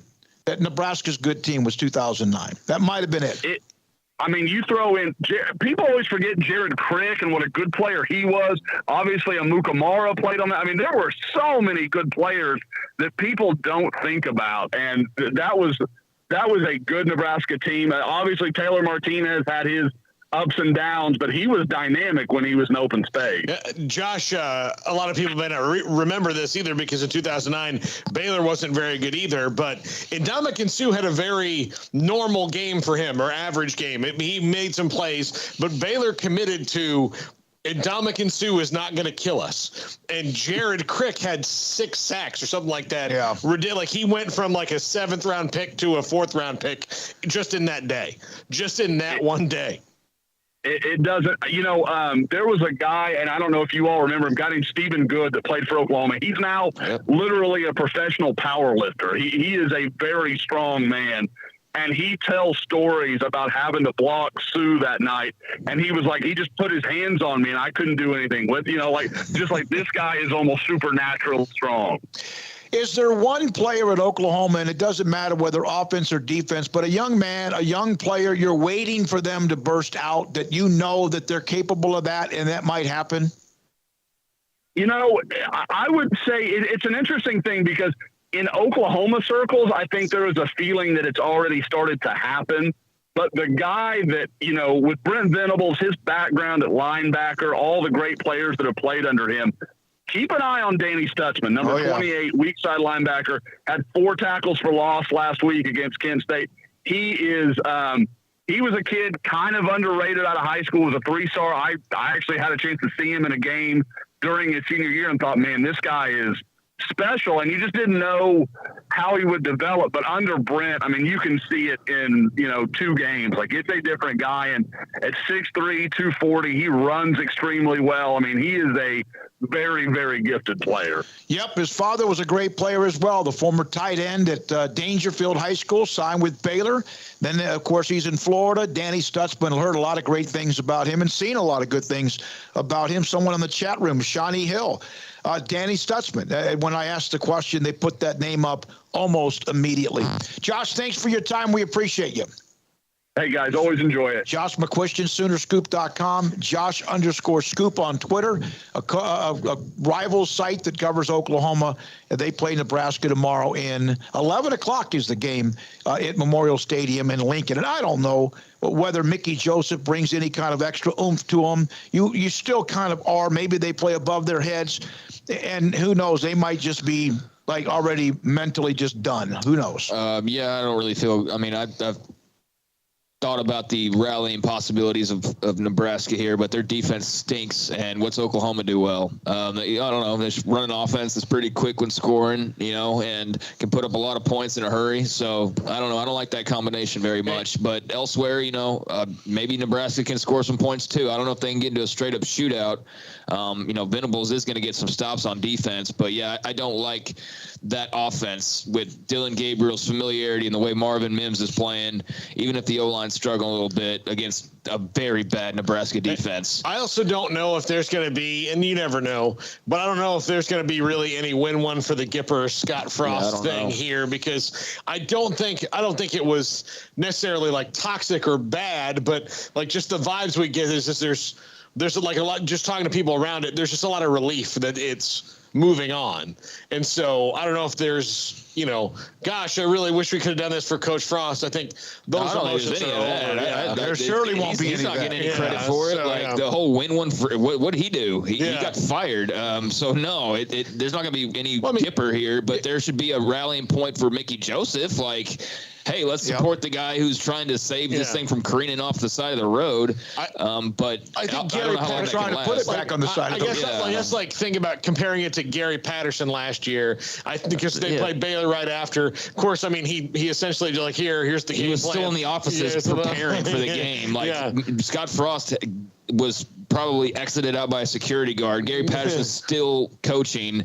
He just wasn't officially with the team anymore, which is still just a weird deal. I don't know if he does that if it's like Iowa State or something. I think that was like a perfect timing with it being Baylor of all schools that he could one final just screw you. He would lose a body part to beat them. It's what he now and he almost helped. Obviously, the impact he had in that game with Oklahoma against Alabama for UT. All right, do y'all think that's at all strange that he came out and said "Oh, thank you guys," but it wasn't all me. I know that was why he's getting credit. He deserves credit, I'm sure. I don't think there's any coincidence that all of a sudden Texas is playing much better. And I know Kwiatkowski and there's other coaches there that are helping as well. But there's a noticeable difference. It's also week 2, so let's kind of be calm about it. But they look different on defense, and that could be Coach K, that could be Patterson, it could be. But for him to come out and be like, "Hey, everybody, I appreciate all the kind words." It was a little bit of a look at me, without saying by saying, "Don't look at me." Yeah. Are you telling me that I'm going to take the high road guy? Yeah. No, but you know what they did? What Texas played, how they played against Alabama was how TCU's defense played almost week in and week out. And yes, eventually they lost their edge. They played fast. They played with their hair on fire, and the schemes he could come up with were phenomenal. Yeah, I will say it again for those who have never heard me say it before. I believe Gary Patterson to be a football genius on the level of Bill Belichick when it comes to X's and O's. The difference between Bill Belichick and Gary Patterson is that Gary Patterson is all in his feelings all the time, and Bill Belichick, from what I can tell, doesn't show have his. any. Yeah, he doesn't. No. So, yeah, he doesn't. All right, when we come back, I want to discuss the Chiefs-Chargers last night. If we have time, then Taylor McCarr will join us at around 4:30. Talk about it right now. Let's do that now. We've gone over Josh Heupel's extension. We've gone over that Max Johnson will start at quarterback at A&M, and some discussion. The chat room, thank you. The text line, 254-339-1122. Taylor McCarr will join us, ESPN college football analyst at 4:30. So you know me, I knew the game was on Amazon Prime. I have it. I put it up, and it was beautiful. Now, 2 or 3 things. First of all, I thought the pictures, the video, and maybe it's because I have a new laptop, was spectacular. Let's start with that. The video, the production, we'll get into buffering and the audio being behind. The video itself, did you like what you saw? Yeah, from what I saw, I like the video. There's features that they have that are really cool. Like if you just turn on the game, they have a little thing that pops up that you can watch, like a quick little highlights review of what you've missed, which I think is amazing. The quality of the game itself, as far as the video, the cameras. Yeah, it was pretty good to me. Okay. I mean, I was in and out. So yeah, me too. Yeah, I mean, it was good quality. Yeah. All right. The part I had, and I shared this with you, and we had an app when we first launched 2.5 years ago, that one of the issues is they rushed it into production so quickly that when somebody got a phone call or answered a text or whatever, they would lose us. And then they'd have to go back and reignite it, or relaunch it. I had that last night on my laptop. When I'd go somewhere else, maybe to check a score on ESPN or go be on the message board or go do something in my email, it would stop. I'm gonna embarrass you here, and I don't mean to. You don't have Amazon on your television? No, I don't have Amazon. You don't have a smart TV? Why are you embarrassed? It's not embarrassing me. I rarely have my TVs on anymore. Okay. I'm talking about how it would disconnect. Okay. But later on, that problem, they fixed that because I had somebody else tell me that was a problem, because later on I could do all whatever I wanted to do, and it was running okay. I do think, because I read some stuff, I do think that Amazon, because they've been doing Thursday Night Football for the last few years, yes, but all they were doing was picking up the feed. So it was on Fox and the NFL Network to feed it to them. It was just on them to pick it up and this and came put it on from their. Yeah, this was they're doing their production, so they don't, and that's why I wonder, they're putting $1 billion into this a year for this one game a week that they're getting on from the NFL, $1 billion a year. So that's a lot of money they have invested in that in a short time. In the top 5, we'll talk about it later about streaming services. But one thing. So if you're all excited if you're a Pac-12 fan, be like, well, I'll just be on Amazon. They're not going to spend $1 billion on the Pac-12. They're not going to spend a quarter of that. They'll probably spend a tenth of it, maybe, and so if they do that, then what production quality are you getting on those? I mean, there's that. There's also just why am I watching something that's having to buffer when I can just watch it on Fox or NBC or CBS or whatever? And here I am there's a storm in the area, or the cables, and I'm just screwed. I can't watch the game. There's no way I could watch it here with this internet. Absolutely no chance of watching even a single play in this press box. But cable, if it was hooked up, that happened, no problem. I see an issue with that, but that's with anything that's, a streaming service. And you're right, whatever else they add, they're not going to spend NFL money on the Pac-12, but I don't think you need to do that. I mean, that's the NFL. That's going to be your big spending money. You can do something I think suitable for college. It doesn't have to be, that extent. But yeah, you wonder how much they trim off to have a Pac-12 game on or whatever. But I thought it looked nice and sleek and what have you. Did have issues with buffering or just being behind in general with streaming. The audio, when you could see Kirk Herbstreit or whoever talking, he was a half a second or two. Well, the game itself is behind because it's not live on your TV set. And I think especially when the whole world's going in on sports betting, that just seems problematic to me, that this game's going to be hinging on a delay of some sort. But as short as it might be, I can see that being sort of problematic. But it was cool for what it was. I don't know how on board I am though. Forget what Amazon did and what was good and what was bad. Andrew Marchand and a lot of other people can break down the nitty gritty of all that. But I just don't know how I feel about do I love the NFL so much that that's why I'm going to get Amazon is to stream that Thursday night game? I know they just assume everybody has it anyways, but if am I going to go do that now? Am I going to go out and seek Pac-12 football out to go get a subscription to watch that? Like, how much do they think that they can spread it out subscription-wise for the streaming part of this before we all realize that cable is still the best bet overall? And if like, you can't do it with the NFL, in terms of watching games, if you can't do it with the NFL, which is the 800-pound gorilla, is undefeated. Well, and I'm not going to go out of my way to go do anything. I already have the subscription, but I just happen to put it up. Do you know what? I'll tell you, as a person who, I have multiple TVs in the house, but I have one in each room. I don't have like you, Dad, where you have like a couple TVs in the same thing where you can have multiple games at the same time. And I think for a lot, like if FSU is not on, if FSU is on, I will flip back and forth in dead periods to check on other games, but I'm not watching anybody else. But if other people are on, if it's, it's not Baylor or somebody I have to cover, then I will at home flip around. Like if Oklahoma and Texas and everybody's playing at the same time, I'll hop around. You know what you can't do on streaming? You can't hop around. No. You've got to exit it, especially if it's on different apps. Right. If Texas, you want to close? Yeah. If the Florida game is on Paramount Plus and the Texas game is on ESPN Plus, I've got to exit all the way out of the app. Yeah. Go all the way into a new one. These are first world problems, but it's like that. Everybody's talking about we're going this direction. It's like I don't know if this is a better direction necessarily, and I know plenty of people that did not get a sleek broadcast. That they got the buffering or they got whatever, and it was all choppy. And so there's I want to read a couple of those comments. In fact, Carl Page, the video quality wasn't good compared to Fox or CBS, and the post game and halftime was pretty bad. But Amazon is trying. Yeah, I didn't watch those, but yeah.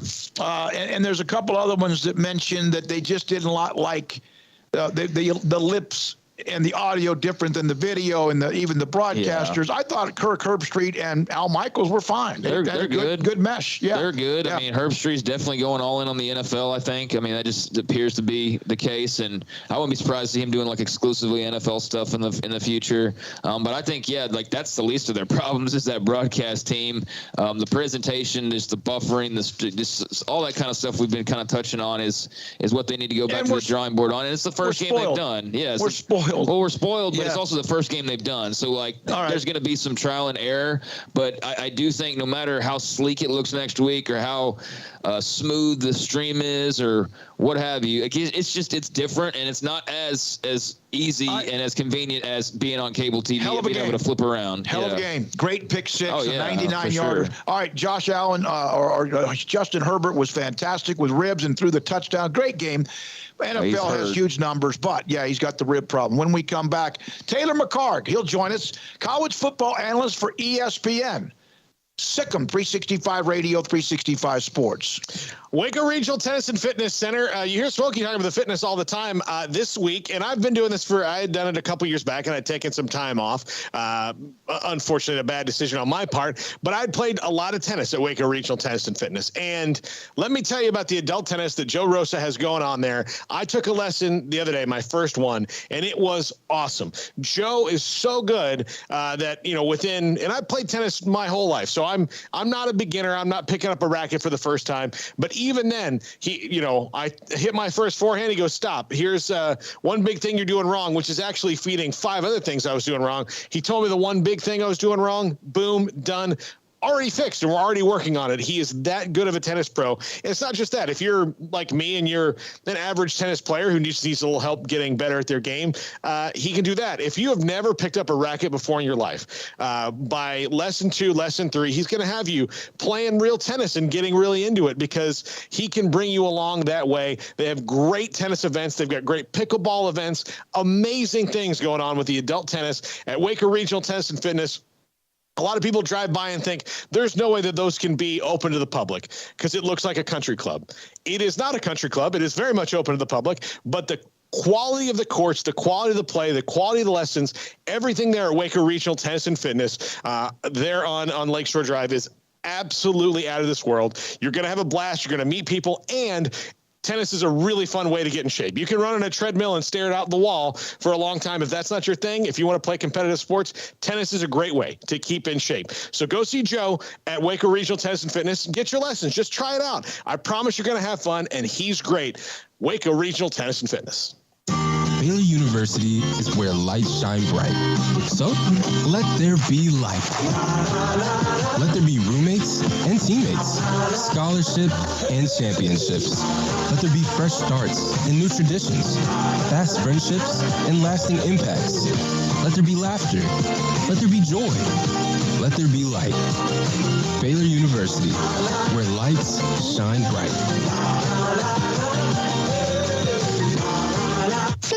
Don's Humidor, your home with a 48-foot walk-in humidor with the elite cigar brands from around the world, including the #1 cigar of the year, Aging Room Cuatro Nicaragua. Plus, they have the great brands like Macanudo and Artur Fuente, Rocky Patel, Aston, and so much more. CBD, great for sore muscles, aches and pains, sleep, Vita Dreams, and anxiety, mild depression, general health and wellness. Their staff very knowledgeable on the subject. If anyone is curious about CBD, ask Carol and Ashley. Don's Humidor in the Town West Shopping Center off Valley Mills in Waco. There are 26 letters in the alphabet, over 600,000 words in the dictionary, and just 3 of them said together can change everything. Let's order pizza. Those 3 words lead to dough made from scratch and 3 fresh signature cheeses that blanket golden crust in a heavenly melt on Marco's Pizza that'll blow your mind. So visit Marcos.com to order and stop by Marco's Pizza in Belmead, China Spring, Woodway, and in Robinson. Marco's. Pizza lovers get it. The wait is over. Richard Carr GMC has the trucks. 2022 GMC Sierras have hit the lot, and they're waiting for you. Sierra trucks offer best-in-class towing, strong steel beds, multi-pro tailgates, and advanced features that make driving a Sierra second to none. Trucks are waiting for you to test drive now. So call now, log in now, or get here now and drive your next truck today at Richard Carr. Richard Carr, they have the truck for you. Pizza, burgers, and Bears football. There's no place around Waco that serves them all other than Bubba's 33. Come show your green and gold and enjoy some of Waco's best food and beverages while watching your favorite team, the Bears. When real Bears fans get hungry, Bubba's 33 is the #1 spot for ice-cold drinks, hand-stretched, stone-baked pizzas, and bacon-infused burgers. Join us for indoor or patio dining. Bubba's 33, Waco's restaurant and proud supporter of Baylor Bears football. Sick 'em, Bears. Hi, this is Paul Catalina. I recently got engaged to the love of my life, but the most important thing that I had to do before I popped the question was get that perfect ring. And I know nothing about rings. So I went to the wedding ring store, Boozer's Jewelers on Valley Mills Drive. I knew I needed a custom design, and that's exactly what they do. 9 out of 10 of their engagement rings are designed in-house. The entire process took less than a month, and they were great every step of the way. Great options on financing, excellent selection, and talented designers. My fiance and I get nonstop compliments on the ring. I only deserve credit for doing the smartest thing I could, walking into Boozer's and letting them work their magic. Your one-of-a-kind fiance deserves a one-of-a-kind ring, and that's what you get at Boozer's. Boozer's Jewelers, the wedding ring store on Valley Mills Drive. Welcome back to Sikkim 365 Radio. McCarr end zone broken up and caught. Touchdown, Jordan Taylor. Wow. It's time for our weekly segment with ESPN analyst Taylor McCarr. Here we go, Sikkim 365 Radio, 365 Sports. You can hear us, of course, the link on Sikkim365.com and YouTube 365 Sports. Taylor McCarr, ESPN college football analyst. And Taylor, we're starting to get more and more evidence, and of course we'll get more and more this weekend from the games we watch. Just before we get into this weekend, anything from last weekend that jumped out more to you than anything else? Obviously, Texas-Alabama was very tight. Brigham Young Baylor was a physical knockdown, drag-out. But anything from last week that kind of comes first to mind? Well, it's been talked about all week, but I got to start in Austin because I went on every radio show I went on and every segment I did last week. I said Alabama was going to hang 50 on Texas. And Texas' defensive line played at a level that we haven't seen in, gosh, more than 10 years. And I thought their performance on the defensive side of the ball specifically was one of the most impressive things I've seen in a long time because they were getting pressure with 4. I mean, they were winning one-on-one battles in the trenches that I don't think anybody really expected. So I would start there in Austin. I think the challenge, obviously, is can Coach Sarkisian continue that momentum? Can they get that week in and week out? And then the other thing, I was impressed with Texas Tech's ability to come back and win against Houston. That 4th and 20 that they picked up in overtime, that's the sort of statement type play that you point back to at the end of the season and say, hey, that could have been, you look up, if they end up with a 7, 8, 9 win season, I don't think they're going to get to 9, but if they make a bowl game in the first year under Joey McGuire, that's the type of play you point back to and say, hey, that was a momentum moment for us. So I would say those two things. Taylor, I'm curious your thoughts on the Alabama wide receivers and how they've kind of found themselves in this spot. And really this goes back to the postseason last year where they lost Jameson Williams, they lost John Mechie, and then when they played Georgia again, they couldn't really stretch the field like they were used to. It appears they haven't really found somebody to take their place yet. It was interesting. You're right. There was not the degree of separation that we are used to seeing with Alabama, where you'll have guys, even in the SEC, running away from people in the secondary. But I also thought, take it back to Bryce Young and the duress that he was put under. I thought he was uncomfortable for a lot of that game. And if you take away the easy throws, right, if those aren't there, the shot plays where any quarterback in Division I can throw it up and it's a home run ball. If those aren't there and a quarterback's having to work through their progression, going 1 to 2 to 3, if they've got any sort of pressure on them, that's where it starts to get pretty challenging. And we saw a lot of that for Bryce Young that week. Have you been able to watch much of Jaron Hall? Not as much as I'd like to have. Okay. Yeah, I was just curious. I mean, I know we were talking to somebody the other day that's NFL related, and they hadn't really heard much buzz when it comes to Jaron Hall. But I don't know. I feel, Taylor, like we're going to start to hear some, especially if BYU can go get another win like last weekend, going to Oregon and get a W tomorrow. But what have you thought about what you have seen from him and BYU? I thought BYU's defense was impressive last week. I thought Baylor's defense limited some of what BYU wanted to do. I think Jaron Hall, there's a lot of upside there for him. I think he's not as big as, and I'm drawing a blank on their quarterback that's now with the Jets. Forgive me. Zach Wilson. But I don't think Zach Wilson, I don't think he's got the upside that a Zach Wilson does. But what impressed me last week was really for both those teams, it was a rock fight. I mean, that was a physical football game. I think there's still a lot of upside for Baylor through the rest of this season. But I was impressed with BYU, how they closed out that game. If they win this week, all of a sudden, I think BYU, we have to start having the discussion around if they continue to win and they get Arkansas at home later in the year, all of a sudden this becomes a potential playoff team. What are your thoughts with Quinn Ewers? Obviously looked very good early on, and then the injury. Hunter Card gutted it out for Texas after that. What do you do if you're Texas? You try to figure it out. Charles Wright's names come up. Roschon Johnson can run the Wildcat. What do you do?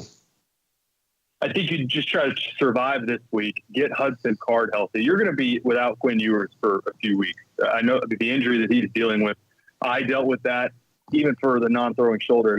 That is a challenging, difficult injury to come back from. You're going to have to figure it out for, especially this week. Get through, use Roschon Johnson like you're talking about. Do Wildcat if you need to, whatever it takes to move past a UTSA team that UTSA returned a lot of production on the offensive side of the ball, but they did not on defense. And I think Texas should be able to score plenty, even with your third string guy in or running the Wildcat. They should be able to control the line of scrimmage on both sides of the ball. And then you're just trying to buy time and see if you can get to, hopefully, I don't know if Quinn Ewers is going to be back by the time they play OU, but there was enough that Hudson Card did that leads me to believe, okay, I think they can go beat Texas Tech with them behind center. But obviously the key emphasis is to try and get Quinn Ewers healthy as fast as possible.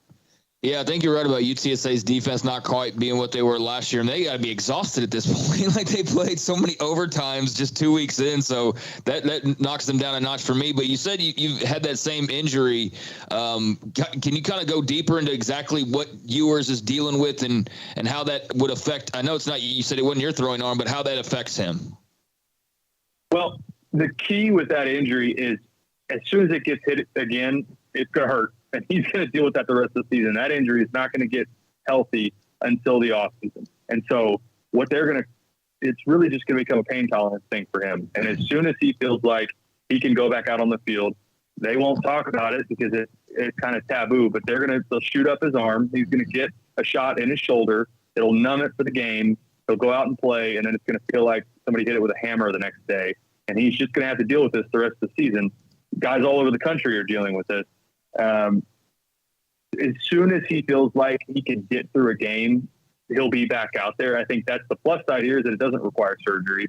But it's a challenging injury to move on from, because it is extremely painful, even if it's not your throwing arm.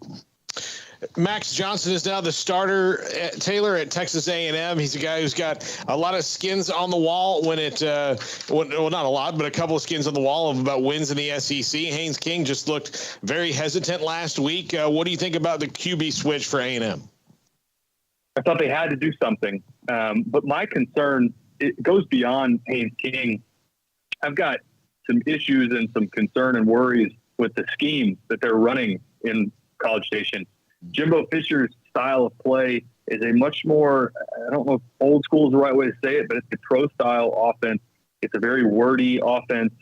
And to me, I'm worried about, for both of these guys, are they thinking too much? And it feels like they're not manufacturing explosive plays to your key skill positions. And that is the mark of a good play caller and a good offensive coordinator, is simplify and get the ball to your playmakers. And right now, you talk about Alabama not getting separation. A&M was covered like a glove by Sam Houston State in week 1. And then App State turns around and they just executed their game plan. They played keep away. They did it to perfection with an offense that is capable of doing that. Just sit on the ball and don't give A&M any possessions. And that's exactly what they did. Miami's going to bring a different level of athlete into town than they've seen the first 2 weeks. But I actually think the good news for A&M is this should be the shot in the arm with Max Johnson to hopefully get some downfield passing plays, some explosive plays in the run game as well. Try and kickstart this offense. Gosh, do they need a win this week? Man, they sure do. I want to know, how can Jacksonville State get up for Tulsa, the game you have, without knowing it's Florida State? Paul, I wanted to specifically single this one out for you. I know how much you love Jacksonville State. Yeah. What's interesting is Rich Rodriguez, head coach, formerly from West Virginia and Arizona. He's been in Michigan, he's been all over the place. Now the head coach at Jacksonville State. They are moving up to FBS next year, going into Conference USA. So they're already at above the FCS scholarship limit right now. They're 3-0. All their margins of victory are by 15, 20 points at least. And I think they're only like a touchdown underdog on the road to Tulsa. So this is not a game that's going to get national headlines, and I completely understand that. But it is one that it would not shock me if Jacksonville State goes out and beats Tulsa, who's 1-1 and really was a play away from losing last week to Northern Illinois at home. Taylor, I've been through a lot as a Florida State fan of good and bad. Mostly good. I mean, I can't complain. As they won the national championship my sophomore year in school, so I cannot complain. But the lowest point of my sports fan life was that Jacksonville State play last year, because I did not know. How could it not be? Yeah, I did not know what to think. I was like, what just happened? Yeah. Not only losing. I mean, that was unbelievable, because that was not a very good Jacksonville State team. No. Oh, you mean it? They didn't. No, it was they weren't 10-2. I was just standing in my kitchen. I think they fired their head coach after that season. Yeah. Hey, have fun with that game. Thank you so much, Taylor. Love the segment on Fridays with you, entering the weekend, looking back at the previous as college football continues roaring through the month of September. Taylor McCarr, ESPN college football analyst, with us on 365 Sports and SicEm 365 Radio. Coming up next, Jeff Howe covers Texas. We just heard what Taylor said about Quinn Ewers and how he's going to have to manage that injury whenever he does come back. And also, what are the options with Texas? Jeff Howe will discuss that as they have UTSA and Jeff Traylor this weekend. SicEm 365 Radio and 365 Sports. If you're looking for an SUV designed for every adventure, Allen Samuels Dodge Chrysler Jeep Ram Fiat has what you need. Right now, today, get your new 2022 Wagoneer. Save big on the Series 2 and 3. Get low APR of 2.9% for 72 months, plus you receive $3,500 Conquest bonus cash. plus first responders get an extra $500 as well. Looking for an SUV that you just want to enjoy everywhere you go.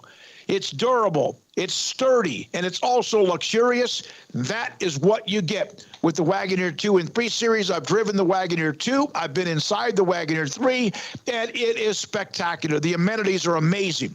It's Allen Samuels, Dodge Chrysler Jeep Ram Fiat, Loop 340 and east of 84 in Waco. We're fighting hard at Pickup Outfitters in our battle to end truck nudity. But it's not just about putting an outfit on a naked truck. It's about making sure you have the very best customer service. So we offer the Pickup Outfitters Lifetime Installation Guarantee. Over time, sometimes your outfit needs a little tune-up, maybe some tightening, adjusting, whatever. If you outfitted your truck at Pickup Outfitters, that tune-up is absolutely no charge for the remainder of the time you own that truck. We also offer free warranty assistance. If for any reason you need to use your warranty, you just bring it back to us and we take care of it. It just makes sense. I mean, operating without a promise like that would be like offering customer service in the nude. And if you've seen our staff, trust me, you don't want that. So do your part to end truck nudity by outfitting your truck, Jeep, SUV, or van at Pickup Outfitters, 220 Lake Air Drive in Waco, where we promise to serve you fully clothed. Check out our website, createacommotion.com. How did Edward Jones become one of the biggest financial service companies in the world? By not acting that way. Financial strategies, one-on-one advice, it's a big difference. And that's why Brad Wilson, your Edward Jones financial advisor, makes sense of investing. Experience the difference for yourself. Brad Wilson, 250 Sharon Drive in Woodway, 254-776-4337. Edward Jones, member SIPC. At Ideal MRI, we feel blessed to be a part of the Waco community. We're a small family business right here in Central Texas, and our goal is to bring down the cost of healthcare while maintaining high quality. At times like this, the cost of healthcare has never been more important, and unfortunately, significant illnesses and injuries still occur. That's why Ideal MRI is open and here to serve you through the difficult time. We offer premium MRIs just like a hospital with state-of-the-art technology and specialists, but you'll pay less. Sometimes thousands of dollars less, whether you're using insurance or not. At Ideal MRI, we accept most insurance and there are no hidden costs, even offering financing if that's needed, everything included in the price, and you'll not get something as a surprise in the mail later on. If you need an MRI, ask your doctor about Ideal MRI. They'll know. You can schedule an appointment safely from home online in minutes at idealmri.com or give us a call, 833-IDEAL-MRI, idealmri.com. Baylor Scott and White, Southwest Sports Medicine and Orthopedics, the team physicians for Baylor Athletics, diagnosing and treating all sports-related injuries, including concussions. These specialists also provide orthopedic services for athletes and non-athletes alike, whether it's knee or shoulder pain, hand or wrist injury, orthopedic spine care, and even an arthritis and total joint clinic. Trust the doctors Baylor Athletics trust. Baylor Scott and White, Southwest Sports Medicine and Orthopedics wants to get you back in the game. Did you know that Waco Regional Tennis and Fitness is a partner of the city of Waco? Did you know that we are open to the public? Waco Regional Tennis and Fitness offers day passes to the public for only $10 a day, and we offer money-saving memberships. Waco Regional Tennis and Fitness offers over 40 group exercise classes each week, including barre, yoga, boot camp, indoor cycling, and more. There are free weights, weight machines, TRX, rowing machines, stationary bikes, new treadmills, elliptical machines, and much more on the spacious weight room floor. Personal training available where you can be encouraged to grow. Sauna, whirlpool, tanning bed, and kids club. 17 tennis courts, 8 pickleball courts, youth and adult tennis and pickleball lessons. Waco's premier experience where you can help your mind, body, and soul. Visit our website at wacotennis.com. Call us at 254-753-7675 or visit us next to Hawaiian Falls on Lakeshore Drive in Waco.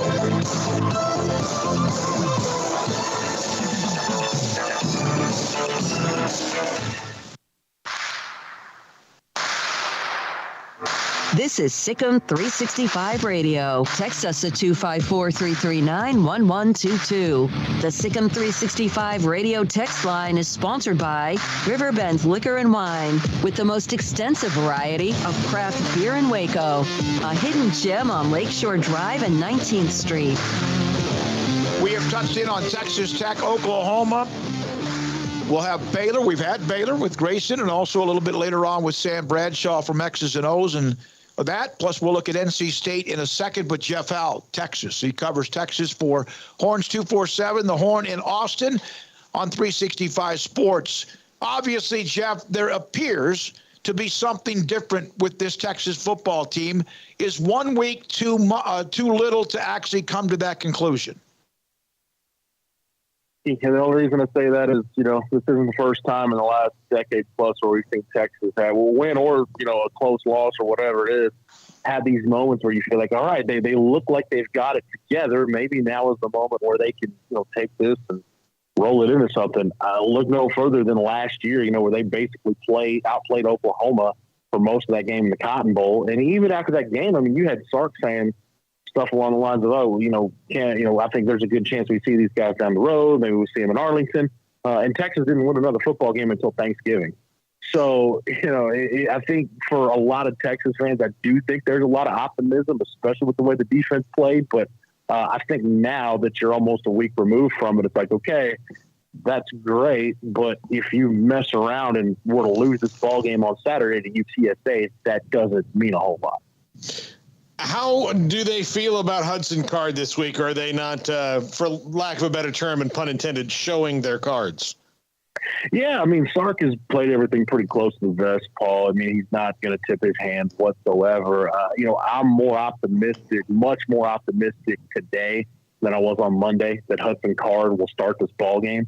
I don't know who's going to start. I think we'll have to wait until pregame warmups. I do know Hudson Card has gotten to work this week on that injured ankle, but also know they've given Charles Wright a lot of reps to try to get him ready in case he needs to start this ball game. So I think if you're Sark, I think you've got a couple of different plans ready. You've got one if Hudson Card starts the ball game. I think another one if you got to turn to Charles Wright. And let's not forget, I mentioned that game Texas won last year, Thanksgiving weekend against Kansas State. That's given Sark really good practice for this week because that was a Friday game against K-State.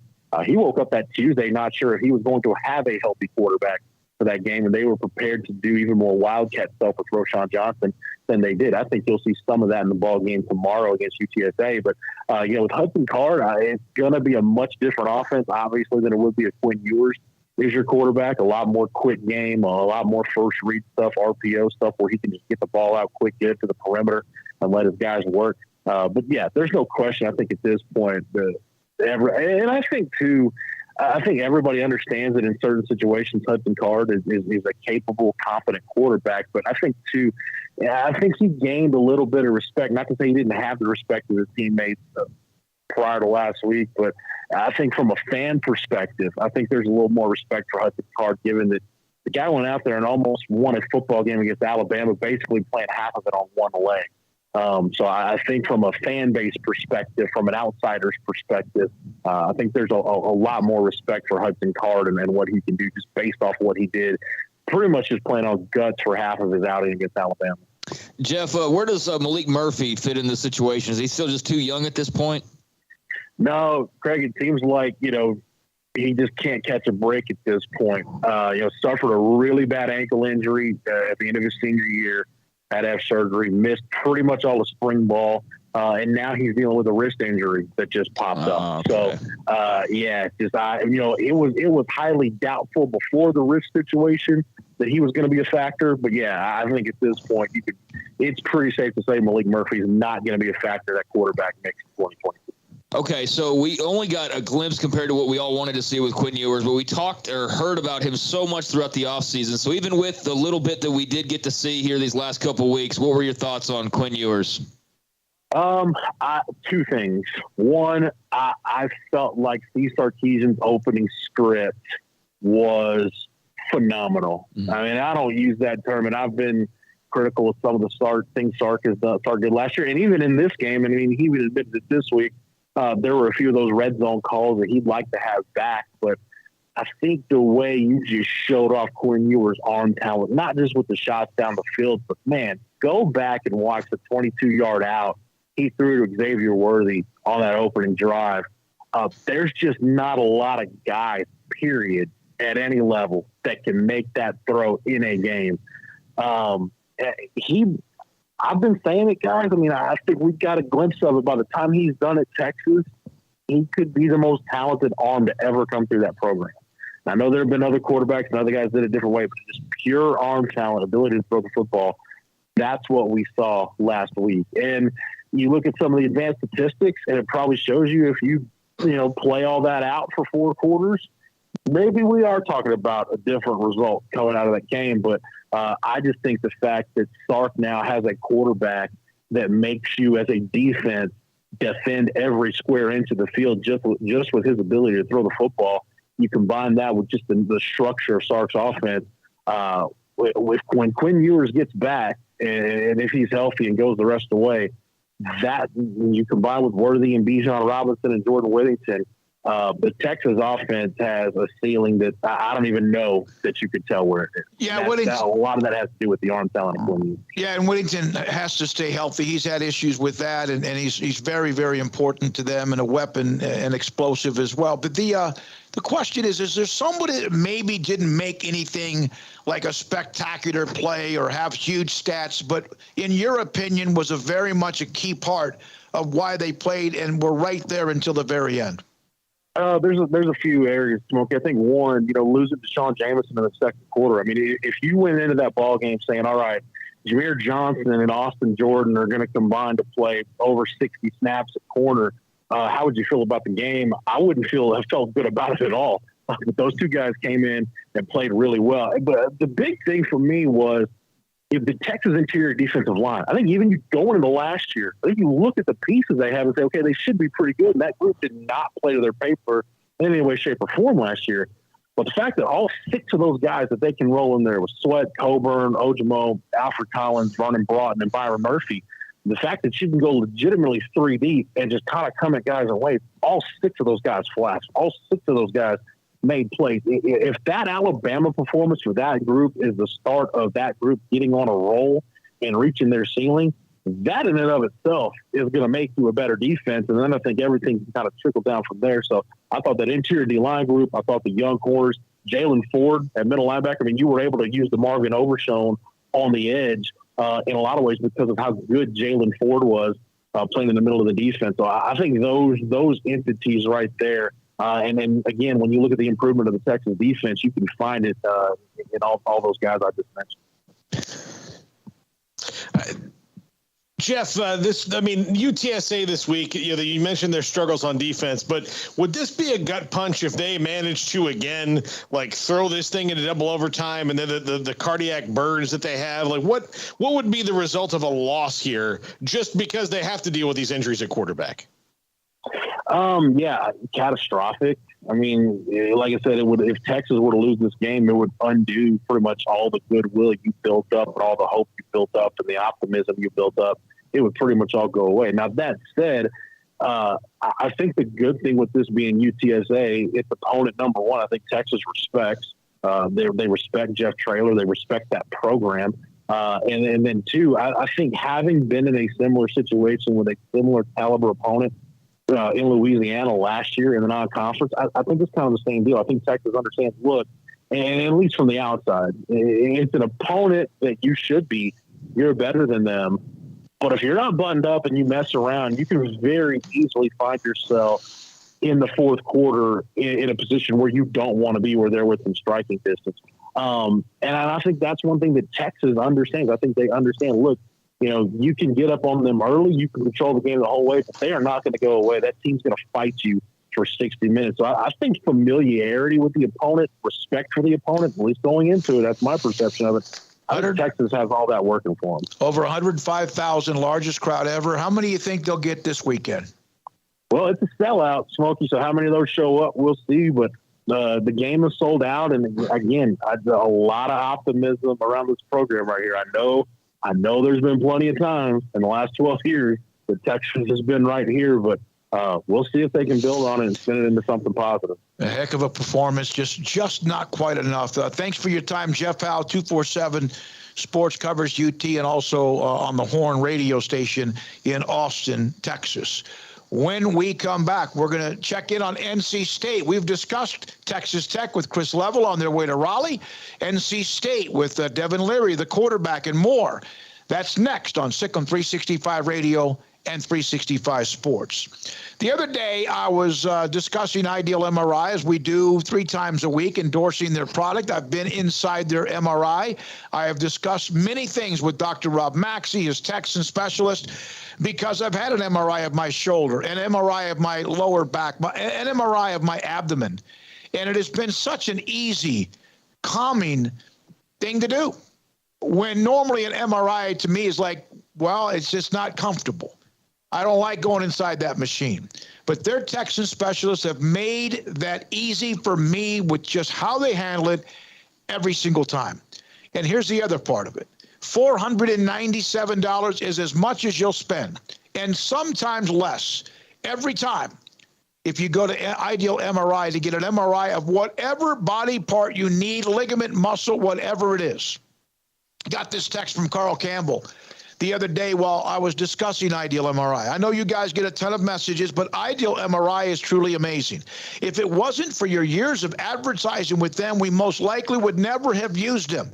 His wife needed an MRI. They came up to Waco from the Austin area to get it done. And $497 or less they did. And they got evidence of what they were looking for or needed to know. IdealMRI.com. Looking for an SUV designed for every adventure? We've got exactly what you need at Allen Samuels in Waco. Stop in today to get your new 2022 Wagoneer. Save big on Series 2 and 3 and get the low APR of 2.9% for 72 months. Plus, you receive $3,500 Conquest bonus cash. Plus, first responders receive an extra $500 off. Drive away in the original American Premium SUV from Allen Samuels in Waco. Come by. Let's be friends.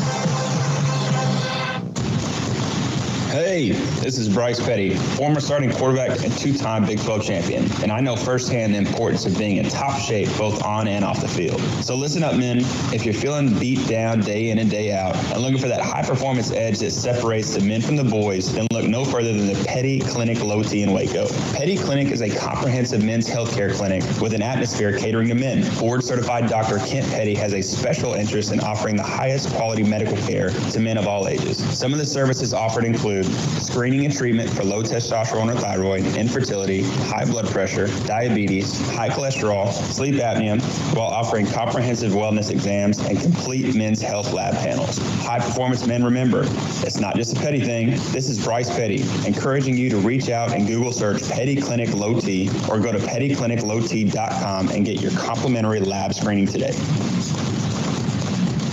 Do you or your kids get nervous about going to the dentist? Stonewood Dental, Dr. Steve Childress, he can help. I've spent a career taking care of patients who, as children, had bad experiences, and now they're adults that hate going to the dentist. If I get a kid at 3 years old, and they come every 6 months, and it's a happy experience, it's normal for them. Now they have an accident at 6 or 7 or 8 at school. Now they have a broken tooth or a trauma, and they have to come here. They're used to lights, they're used to water in their mouth, they're used to experience, they already trust us. It's amazing what we can do with that kid without it being a negative thing. But if I see a 6 or 7 or 8 year old that's never been to the dentist, and now they have a trauma or an unfortunate unexpected toothache, it's harder to do that for that kid and it not be somewhat of a negative experience. So bottom line is I try to teach kids and adults and teenagers and everybody the way I'd want my family treated, which is where it's a necessary part of life. You just take care of it. It doesn't have to be that big a deal. Learn more, stonewood-dental.com. Parenting is full of surprises. You never know what to expect. So after our son was born, I called my Texas Farm Bureau insurance agent to set up a life insurance policy in case something happened to me. Sawyer is now 2. And we'll soon have a sister. There's no one else I would trust with protecting my family. Stop by and see our agents at one of our 3 McLennan County locations. Coverage and discounts are subject to qualifications and policy terms and may vary by situation. Let Camille Johnson Realtors guide you seamlessly through the process of buying your dream home or selling your current one. Commercial, farm and ranch, or residential, Camille Johnson Realtors can smoothly and successfully lead you through any transaction with a team of 28 experienced agents who are excited about serving you. Camille Johnson Realtors services the entire greater Waco area. If you're in the market to buy or sell, contact Camille Johnson Realtors, 104 Midway Center in Woodway, or find them online at www.camillejohnson.com. Camille Johnson Realtors, elegant, charming, warm. Welcome home.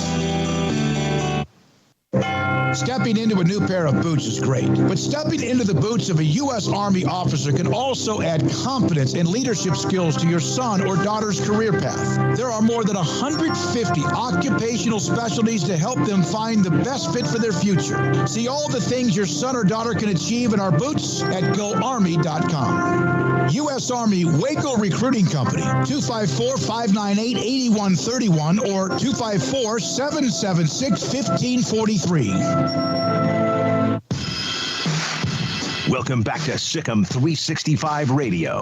Pato again gets in and scores. Touchdown Cougars. The 5 o'clock hour is sponsored by Edward Jones Investments with financial advisor Tom Albers, staying in touch with you and your money through these difficult and changing times. Edward Jones, making sense of investing. Now here's David Smoak, Paul Catalina, and Craig Smoak. And here we go. R. Corey Smith on Twitter. R. Corey Smith on Twitter. Corey Smith joins us. Sikkim 365 Radio, 365 Sports covers NC State. And a really interesting game, intriguing game with Texas Tech coming into town after their 2-0 start and winning in overtime, double overtime against Houston. So I saw one of the latest tweets you had from my guest earlier today. Look, man, you all wear whatever you want on Saturday. My apologies for trying to spread the word on what the players' athletics department has said all week. I've got work to do. So you have to deal with those questions sometimes too, huh? Yes, I do. I appreciate you guys having me on, but yeah, it's it's supposed to be blackout week for the players, and I think a lot of people, they wanted to go with the blackout for the for uniforms and things like that. There's the people that push back against it. So I'm sure with the the red and black and the red and white for NC State, there's a lot of people that were like, let's not go with black because they're facing a Texas Tech team that regularly wears it. So how much should we read into the East Carolina game about this team? Yeah, I think that's a tough one just because it was week one. I mean, as you've seen, week one games when there's two teams that have a chance to prepare for each other for, months on end, and there are two teams that are very competitive. I mean, ECU has always been a really tough place for NC State to play, regardless of, the situation. And that was the first time they started week one on the road since 2017. So it had been quite a while for that. I think it was just a tough atmosphere.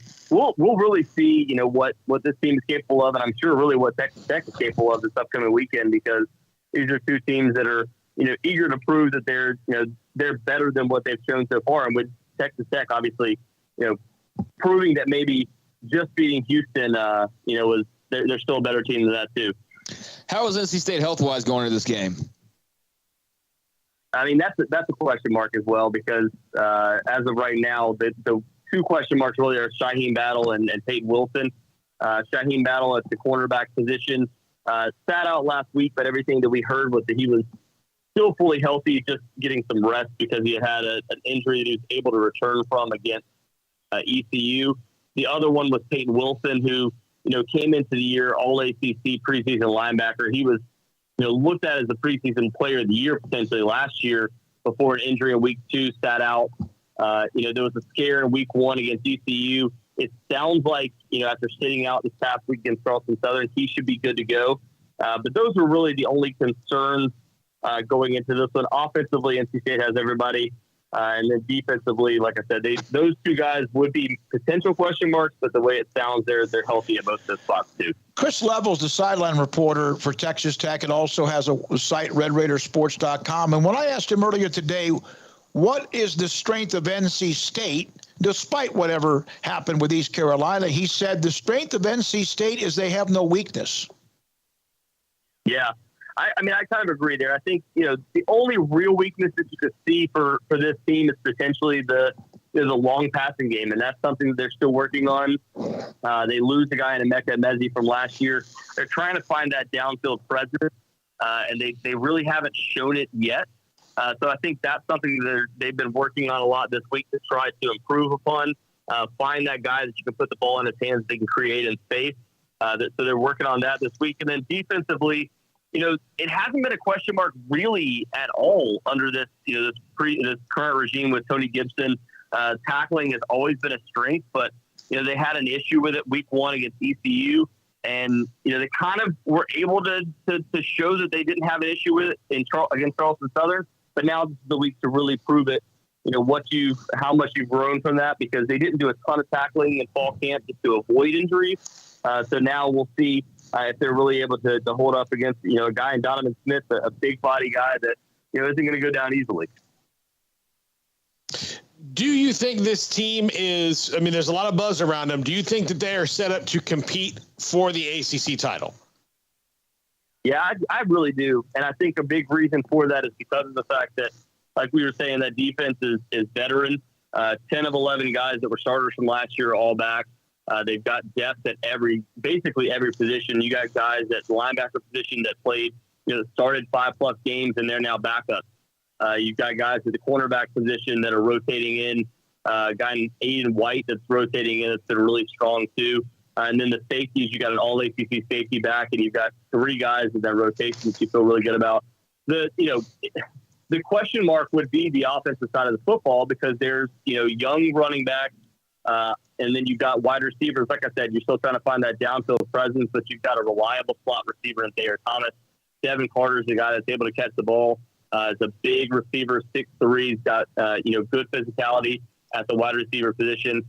Devin Leary is the guy that was the ACC preseason player of the year. The big thing for this offense is they need him to play like that early on to not get behind the 8 ball against Texas Tech like they did against ECU early on. How much do you think home field matters in this game?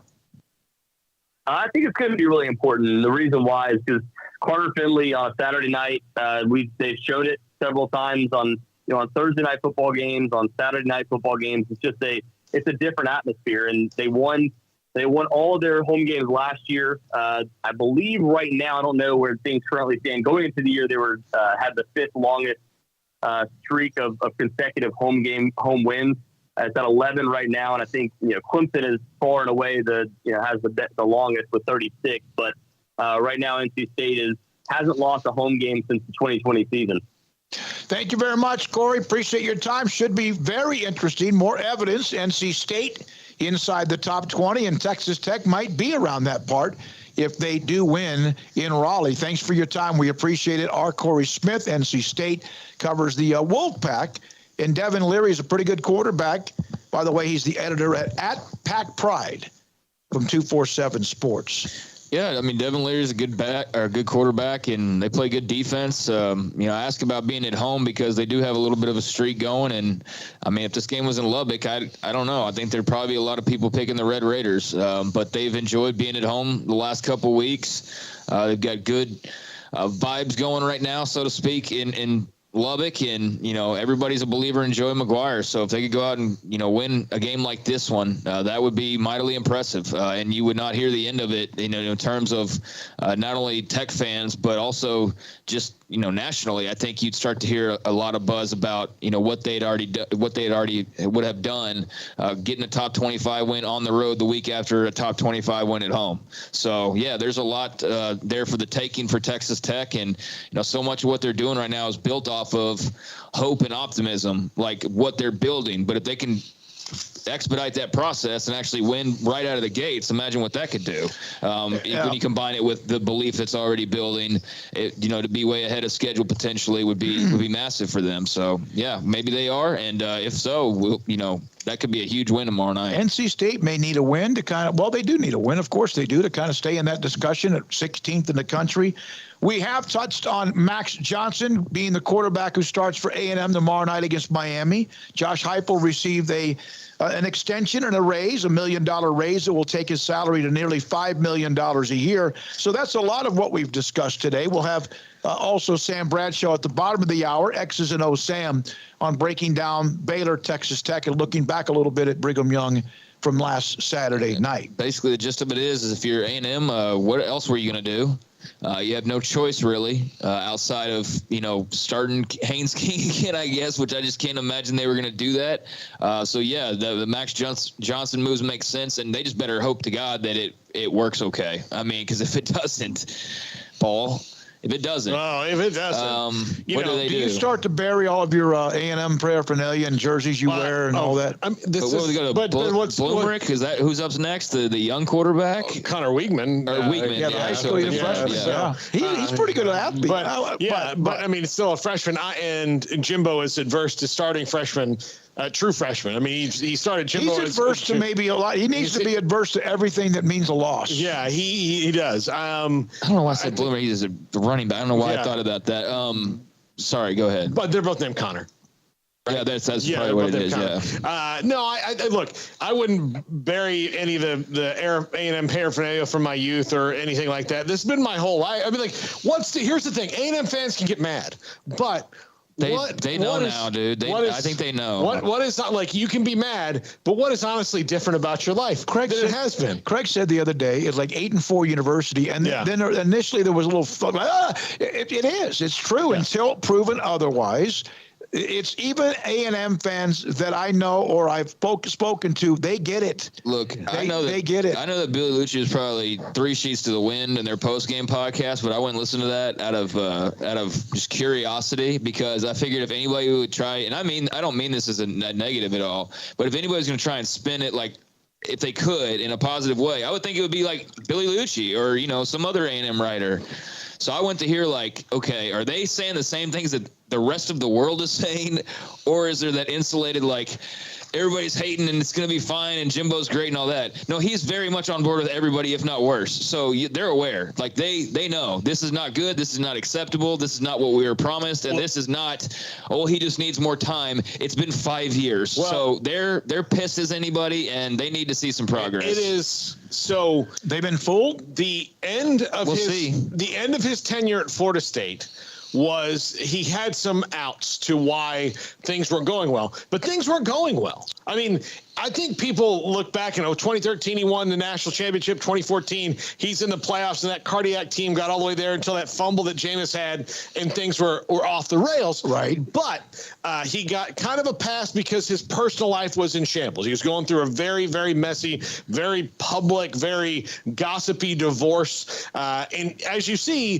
when you come at Jimbo, he's not just going to be look, I'm not going to talk about that. He's going to say something. No, he's got sensitive skin. I'm like that with some things on Twitter. I overreact to some of that stuff too. Yeah. By the way, I just want to mention really quick, we aware that we've got a graphic stuck where we've got some frozen software right now. When we get to the break, we think we might be able to get it fixed, but let's get to the break. Well, we got to get to. Well, do you think Sam would be ready? Because it's the thing. But we can do a couple. We can tap dance until Sam is ready. Okay.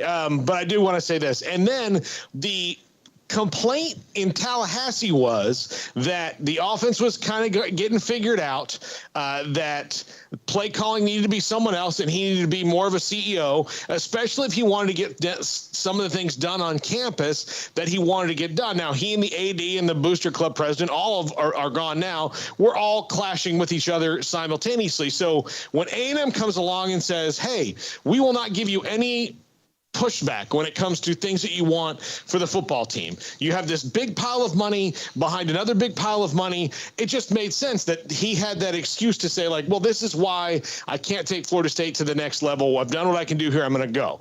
But the issues around the coaching and his inability to adapt still remain.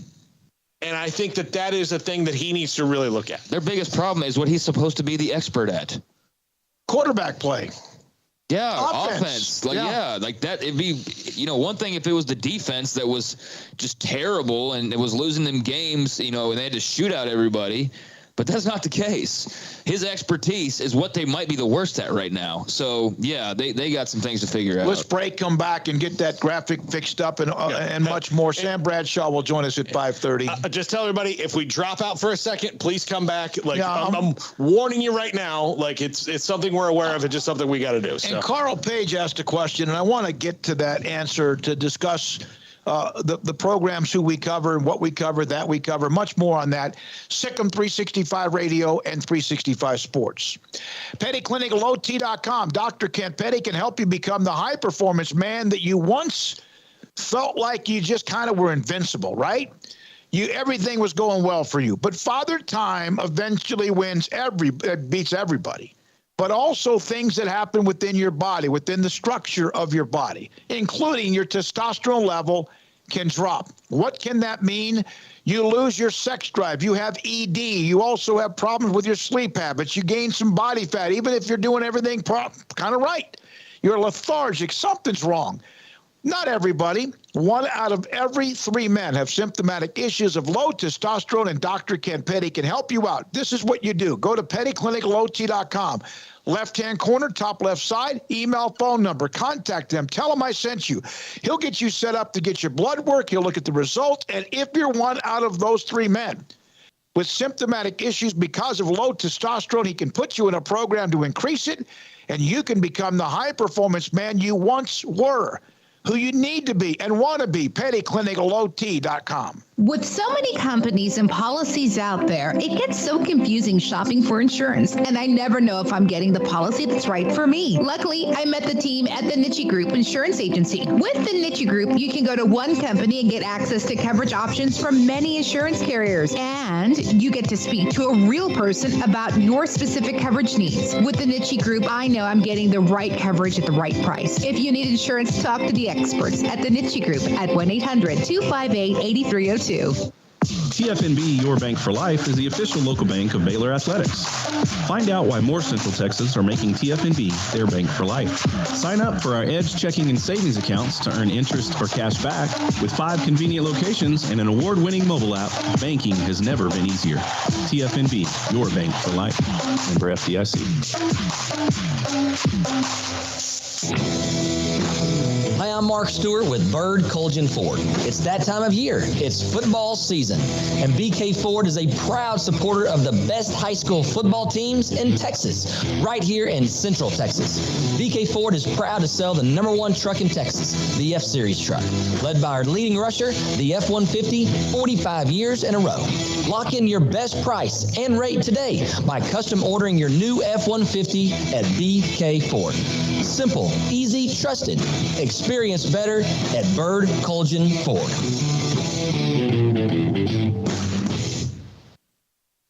One size fits all. That may be all right for an adjustable belt or cheap sunglasses, but when it comes to your financials, no one wants a one-size-fits-all strategy. Ben Erlinson, your Edward Jones financial advisor, knows that his most important goals are yours. That's why he takes the time to understand your needs, knowing you. That's how Edward Jones makes sense of investing. Ben Erlinson, 100 North 6th Street in Waco, 254-759-8533. Edward Jones, member SIPC. Baylor University is where lights shine bright. So, let there be light. Let there be roommates and teammates, scholarships and championships. Let there be fresh starts and new traditions, fast friendships and lasting impacts. Let there be laughter. Let there be joy. Let there be light. Baylor University, where lights shine bright.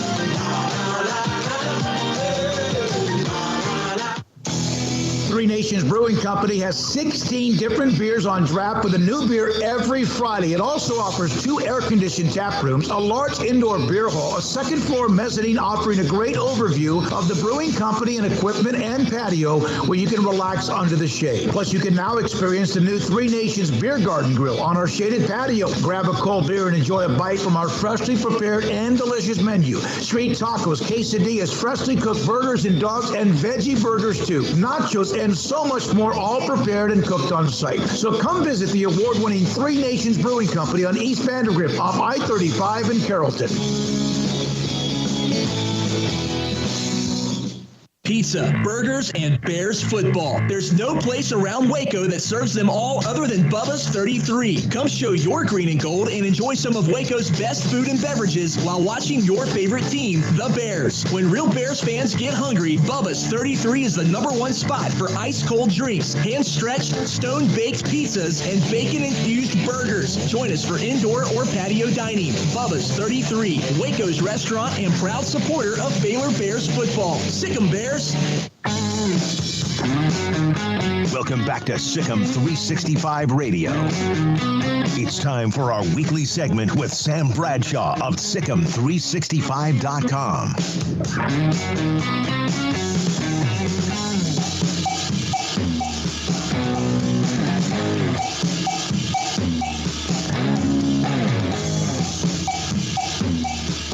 We are back at Panther Stadium, just off of Hewitt Drive. We have high school football tonight. I saw where somebody asked that question on the chat room. 6:30 pregame against Heath High School, the Hawks from Rockwall Heath, that put up a bunch of points and a bunch of yards and a high-flying offense the last few years that Mike Spradlin turned around and then gave to the new head coach in John Harrell. We're now nope. He's going to shoot me a text when he's actually in I'm telling you, when he says he can't be available till 5:30, he cannot be available till 5:30. So that's one of the things. All right, so I think we've pretty much have touched on almost everything possible. But one of the questions from Carl Page, and he just asked, do you guys truly ever cover any other programs outside of Texas and Oklahoma? He wasn't complaining. He doesn't get to watch all the time. But here is what we do. We are going to cover the Big 12, which includes states everywhere, especially coming up in another year. We are also going to always, Craig and Paul and I, we have a text. I go, okay, what programs do we need to hit on this week? We just had NC State. We've had Ohio State or Michigan or USC or Oregon or whoever else, and even to the south, many of the SEC schools. And we're going to, what teams are hot? What teams need a win? What coaching problems does somebody have? And so we do that. We look at the entire country, grab onto it, and try to mix it and match it with what we have compared to our regular guests throughout the week. Yeah, we do. We try to cover everything. And this person was a K-State fan. I saw that. Believe me, we'll get to K-State. Well, Tim Fitzgerald on a lot. He's one of my favorite guests, a great dude and a great story to tell. Pretty simply, we just talk college football. And, slant towards, and by slant, I don't mean favoritism necessarily, but I guess inevitably there probably is that to some extent because we cover Baylor first. So a lot of Baylor, but not as much as we used to do. And certainly a lot more Big 12 and really just nationally. Hell, I mean, 80% of our conversation there for like the month of June was probably about expansion and realignment and all that. Mm-hmm. So, yeah, just college football in general. But, yeah, Baylor, Big 12, probably if you were to stake like what's the normal percentage probably go to, probably more of that. But everything else is all in the wheelhouse as well, and not just college, but Cowboys and whatever's stories that are going on in sports. We've had many people who want Craig to be closest to the camera. Why? Yeah, because he doesn't want to be. Maybe. I mean, just because they look. Craig is remember, he's the dragon. People love the dragon. Yeah, they do. Clint Moses, you got through, buddy. Let's go Beavers. He got Let's Go Beavers through, Paul. Well, I've approved it enough times, maybe. They got reasons to. By the way, Carl be did excited up there. Carl, that's fair. I think you guys. I like you guys because it's not just a few teams, but a bunch of stuff. So thanks for that. Appreciate that. Glad we were able to explain that to you. Paul, some are giving you, not me, some technological advice on software. What do they say? Just because we had the little graphic issue. I really not you. You're incredible about it. Don't look at me. I want to know what they say. Software engineer. Why does the autocorrect go to Coke? I have no idea what the heck that is. Put the software in the microwave. Yeah. All right, back to the Jimbo Fisher from Richie Rich. Jimbo stealing money. There's no doubt at this point. I mean, there's no doubt. But that's nobody's fault but A&M's. They wanted to make a big statement, swing a big stick, and that's the thing about the two big flagships in Texas. Basically, is that's what they're known to do, and that's kind of why they both ended up in the same place ultimately. Texas has obviously had some more pockets of major success, but Yeah, I mean, that's kind of the running joke is that they've both got more money than anybody and more advantages than anybody and will tell you that more than anybody, and yet they're typically not the top two teams or one of the top two teams when all is said and done. And that's why it's a big deal if Sark can get it turned around, and why Jimbo was such a big deal, because someone got it to a certain point, 8-4 or bowl game wins and things like that, and they just needed that little push over the edge. And push over the edge probably should have fixed the language in that, because they didn't realize they were actually pushing it over the edge potentially with Jimbo by giving him basically the entire kingdom with no really repercussions. And so now you're 5 years in and nothing's really changed. Nothing's really changed from where they were at the end of the Kevin Sumlin era at all. No, I mean, quite frankly. Okay, so what's going to happen if you're an A&M fan? Fair question. You kind of had things going your way. You've had these recruiting classes, and they've had some before, but you've kind of like been able to separate in a lot of ways, and you're in that elite level of recruiting. Okay. And you were also in the SEC, and you were gaining from that, even if there were still wins needed. You beat Alabama. And then within a year, the team that has been like your big black dark cloud is now coming into the same conference of which you had an advantage being in. And you start to struggle even this year. And if, in fact, they are a little bit different in Austin and they come up with a year that really shows momentum. And don't negate Oklahoma also coming in. I mean, Texas is one thing, but Oklahoma is still the team that beat them 77-0. Yeah, but they I get that. There's no question about that. They don't, whatever OU does, I'm talking about with A&M feeling as if they've been able to walk away and get away from their big brother. I have an answer to all these questions for you. Part of A&M's problem and part of the Southwest Conference's problem, and the only school that really broke out of it from the Southwest Conference when they got in the Big 12 was Texas, because they kind of could, because they started recruiting nationally and thinking globally when it came to their program. So A&M was so obsessed with Texas for so long. Everything was just about beating Texas. Got to beat Texas. Got to beat Texas. Got to beat Texas. That's what it was. It was so myopic that when they got to the SEC and they were able to shed themselves of worrying about Texas, even though a lot of people still, made their comments and whatnot, they absolutely, we're now in a new world where guess who thinks globally college football wise? Alabama does. LSU does. Two teams in your own division, not to mention that Florida does. And all these other teams that have been doing this for a while,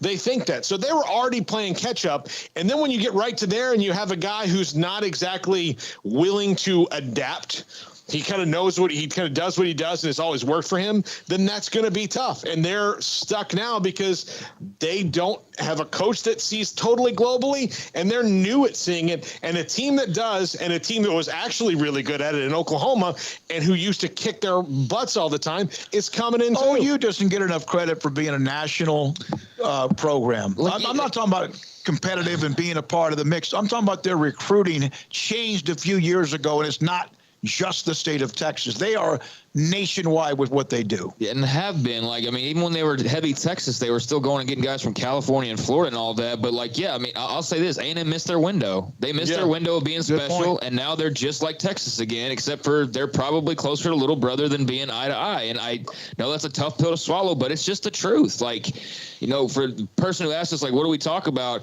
I'll tell you, if it's true, it's true. And we'll just talk whether it's, this or that, as far as people saying some people don't want to hear, it's true for A&M. They had their window of being unique and special, and they missed that window of being able to accomplish all that you hoped that they could. Still had some great moments, still had Johnny's run and all that good stuff. But really, since Johnny beat Alabama, how much better off are they? And y'all realize how long ago that was? They're basically in the same spot, if not a little bit further behind. And now Texas and Oklahoma are coming in.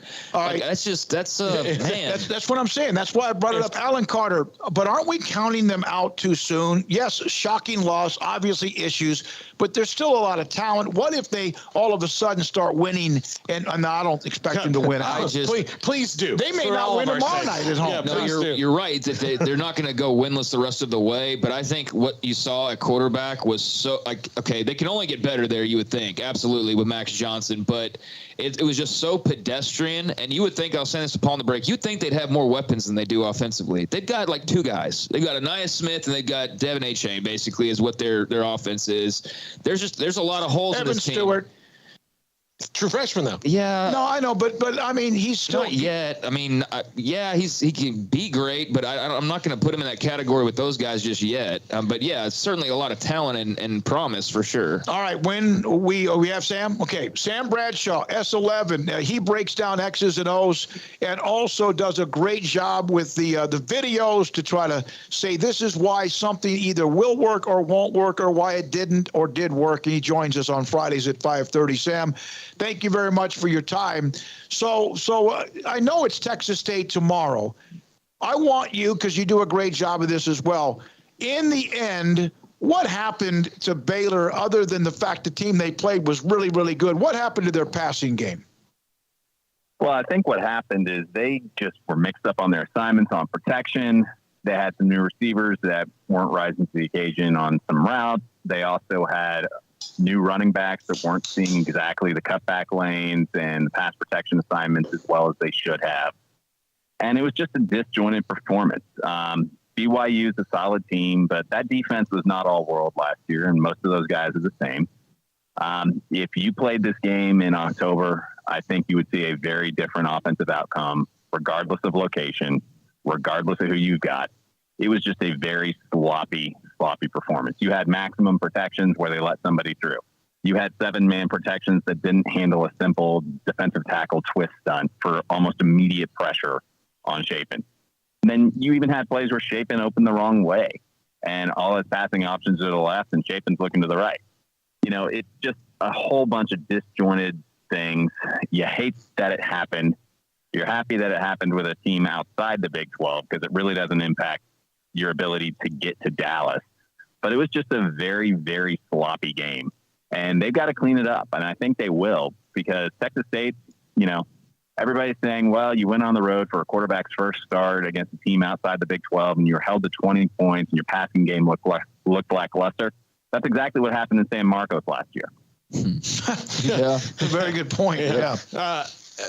How concerned should we be about the wide receivers not winning on those routes? Was it the protection that was a problem, or was winning on routes also an issue?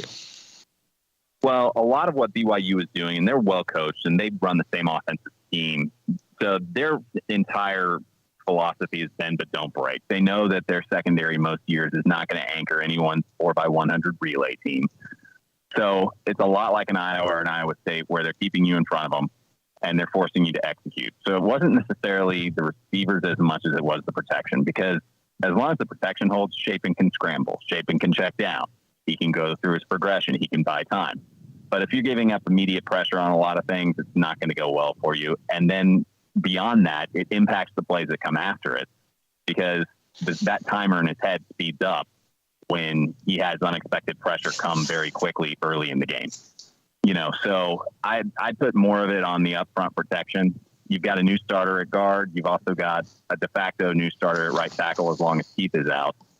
So, you know, I would put it more on the protection.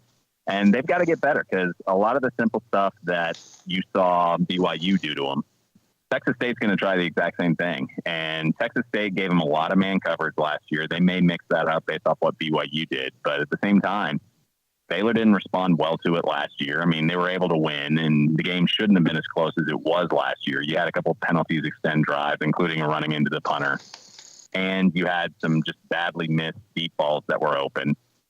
So, I mean, it shouldn't have been as close as it was, but you're talking about a game where they had the ball with a chance to go win it late. And that's not what you're looking for when you're playing a team from the Sun Belt. Did you see the offensive line perhaps get better as the game went along? It seemed like there towards the end. I mean, I realized part of it was because they felt like they couldn't pass very well, but they were able to just kind of put their heads down and find some spots in the running game. Absolutely. And the entire offense, including the passing game, got back to kind of what you expect them to do against a Power 5 opponent, at least in terms of yards per drive and sack-adjusted yards per pass attempt. They got back to a lot of that. And I think they went from like less than 10 yards per drive for most of the first half. And then starting with that last drive of the first half, going through the end of the game. It was somewhere between like 45 and 50 yards of drive, which is really good. So, I mean, they were moving the ball from that point on, but it was just so disjointed, and they left a lot of opportunities on the field. You know, Chapin missed the pass in the corner of the end zone. You've got backs, you know, with the wide zone is predicated on you're stressing the defense laterally with the goal of having the vision to make a vertical cut and get upfield. Well, there's a lot of cuts they missed, and those could have been 15, 20-yard gains, and those were left on the field. You know, the offense got better as the game went on, and I'm expecting improvement in Waco. But, man, just watching that tape, they let one they should have won get away from them because they didn't handle their business. Well, they shouldn't have gotten their lunch meal. That it was a knockdown, drag-out game, and pretty much what we expected. Did you see Chapin?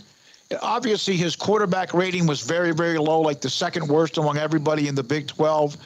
Actually ahead of Donovan Smith, who won Big 12 Player of the Week. Did you see him maybe blink for the first time? Well, it's a young kid on his first hostile road environment that he's had. You know, the Big 12 title game was majority OSU fans, but you still had a Baylor cheering section, and Jerry World's not going to be as loud as a lot of college venues with student sections dedicated to going as crazy as you can get. You know, I think at times he tensed up, but whether or not that's the moment or whether it's the fact that on your first couple drives you had a near immediate pressure from play calls that should have given you ample time, you know, I could see 6 of one, half a dozen of the other on that one. I think he'll be fine going forward because, I mean, the guy came in cold turkey in a very loud environment in Manhattan, Kansas, and won. And the Big 12 title game, for all the stuff I just said about it, is still a very high-pressure venue, and Oklahoma State was putting it all on him to deliver very quickly, and he answered. So I think the kid will bounce back. But, you know, it was just a difficult night. Sam Bradshaw, S11 on the site. Football analyst for us on 365 Sports. Obviously, lost Monterey Baldwin after the first half, and Tay McWilliams as well. Who do you feel is their best second option at running back? Their best second option at running back, in terms of seeing the holes and hitting them with authority, despite the fact he's a little smaller, Squirrel Williams appears to be that guy right now. But obviously, you don't want to run him like crazy because he's a smaller guy and he'll get beat up. And then also you'd like to mix in some of the bigger guys, particularly for some of those short yardage runs where they can lean forward. You know, I think Quaylon Jones progressed from where a lot of the guys had seen him, but he's still pretty tentative on seeing the holes. And I think that'll get better as he gets more snaps. You know, you're really hoping you can get everybody back healthy and that guys can just get better at the little things, because this is a team that absolutely has the talent to go win the Big 12. This is a team that has the potential to go win the Big 12. But they have to play better than they were doing. And it's not necessarily what their opponent was doing. They've got to go and just be a better version of Baylor. Sam, that was a very physical contest. I thought the Baylor defense answered the call as best they could. And obviously, you know, Jaron Hall was able to do some nice things. I mean, he's just a good player. You know, good players are still going to make plays no matter how you play. And Chase Roberts was a little bit of a revelation for their receiving group. But defensively, how do you think they played overall? And what areas, if any, were maybe ones that stood out to you as like, okay, that's kind of like the offense. That's something they need to work on. Well, I think some of the single coverage guys got beat early in routes, and that's going to have to improve as they get more reps in the current positions they're in, because you got Walcott playing more in that nickel spot, and then you've also got Lorando Johnson outside when he was playing inside last year. So you want to see them get a little better there. And then beyond that, it was really when they got tired at elevation up front that things really wound down for them, because early on it was 3 and out, 3 and out, 3 and out. The entire game they couldn't run on Baylor. And it was really whatever Jaron Hall could buy time and do and drop in perfectly. Jaron Hall is an outstanding quarterback. Probably, if he's not the best one that Baylor faced this year or last year, he's going to be, it's not going to take long to get to him. He's a guy that just made a ton of great plays.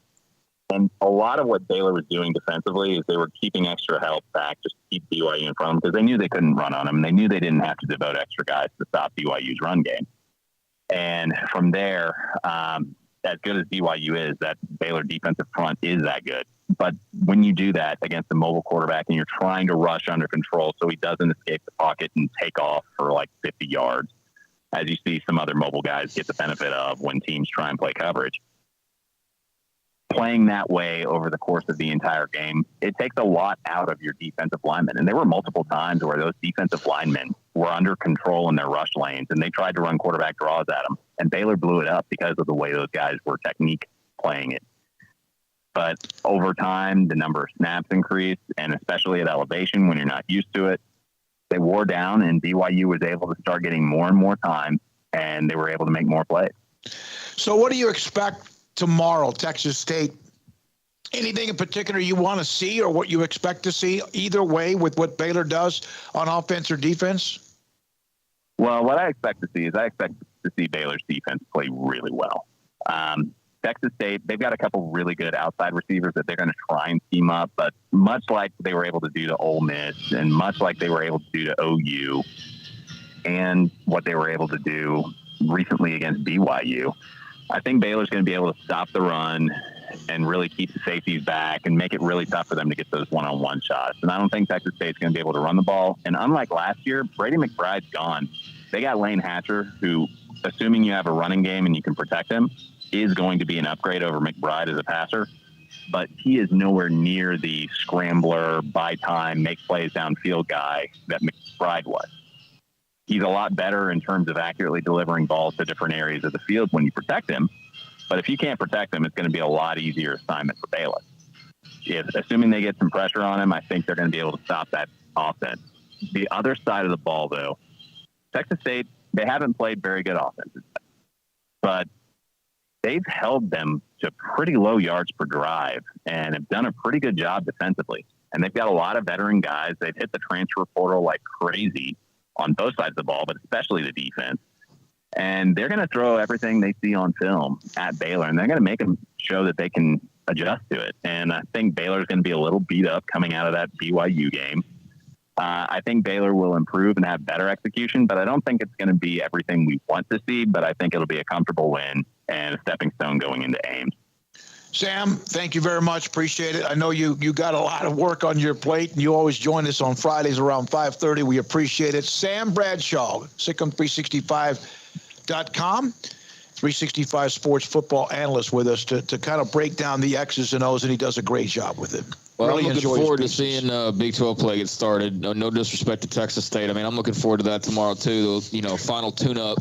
If they have any struggles, really, though, that will be a major red flag. I would expect them to be somewhat surgical tomorrow and to bounce back, but I do think there will be some physical toll that's, maybe we don't see guys for as long as they might have played otherwise just because of how much they played last week. But, yeah, I mean, you got to have Dylan Doyle out for the first half, so that will be notable. But they should beat Texas State at home. I mean, they should. And hopefully they just do it, looking good and clearing some things up and also staying healthy because the trip to Ames is going to be tough. So, don't look ahead too far to that one, but I do expect to bounce back. If they play like the personality of their coach, they won't have roller coasters. No, and they didn't last year. That was the thing that was very evident that, they lost at Oklahoma State. That was a super bummer. That game was really ugly, and they didn't play well. They still had a chance to win, but they didn't play well. And you thought that with this team coming off of the year before that maybe they didn't have the gumption to do it, but all teams take on the personality of their coach. Yep. And good and great teams and great coaches figure out how to put their positive traits into that team. And that's what Dave Aranda did last year where, nothing was tragic. It's in game too where, all right, we're going to go for it on 4th and 7 at our own 39-yard line. They don't get it. And then the defense would go out there and force a punt. And you're like, why were you not panicked in that situation? Yeah. Why did you do it in the first place? Yeah. There is one flaw, though, in some of the comments that I've seen since last week. And it's like this bringing back of, well, the Oklahoma State lost last year. Yeah. And it's like, everybody, but then they lost to TCU in even worse fashion, like 3-4 weeks later. So, they bounced back from Oklahoma State, sort of. And then they laid an absolute egg in Fort Worth that cost them a college football playoff spot, because after the TCU game, they finished out their business, and then it ended on a great note with a conference and Sugar Bowl title. But there was another blemish after Oklahoma State, so that's not the best example. It's an easy thing because it's a current or at least recency bias. Well, we use that. I get the point, though. I do. Yeah. But all right. There was another blemish. Tomorrow, 11 o'clock, our pregame. We'll start right at 9 o'clock. We'll be inside the studio, 101 Elm and MLK, just right down the street, in fact, from McLean Stadium. Pre-game tomorrow at 9 o'clock here on 365 Sports, Sikkim 365 Radio, and on the Big Stick, KWTX, the CBS affiliate. We'll have that. Chris Williams will be live from McLean Stadium for us in a couple of different ways. We'll hear from Dave Aranda, Jake Spavital, and also we'll hear Travis Roeder's keys to the game. And Blake Blackmar's segment this week, Burnt Ends. Ooh. It is just delicious. And also a pork belly brisket that he does as well for a sandwich. It's going to be great. I've already watched it. He's fantastic for us. When we come back, we're live at Panther Stadium. Midway and Rockwall Heath at 6:30 pregame, 7 o'clock kick on 106.7 FM. The Eagle, Paul Catalina's Top 5. In our logo and advertising, we say we are people that you can count on.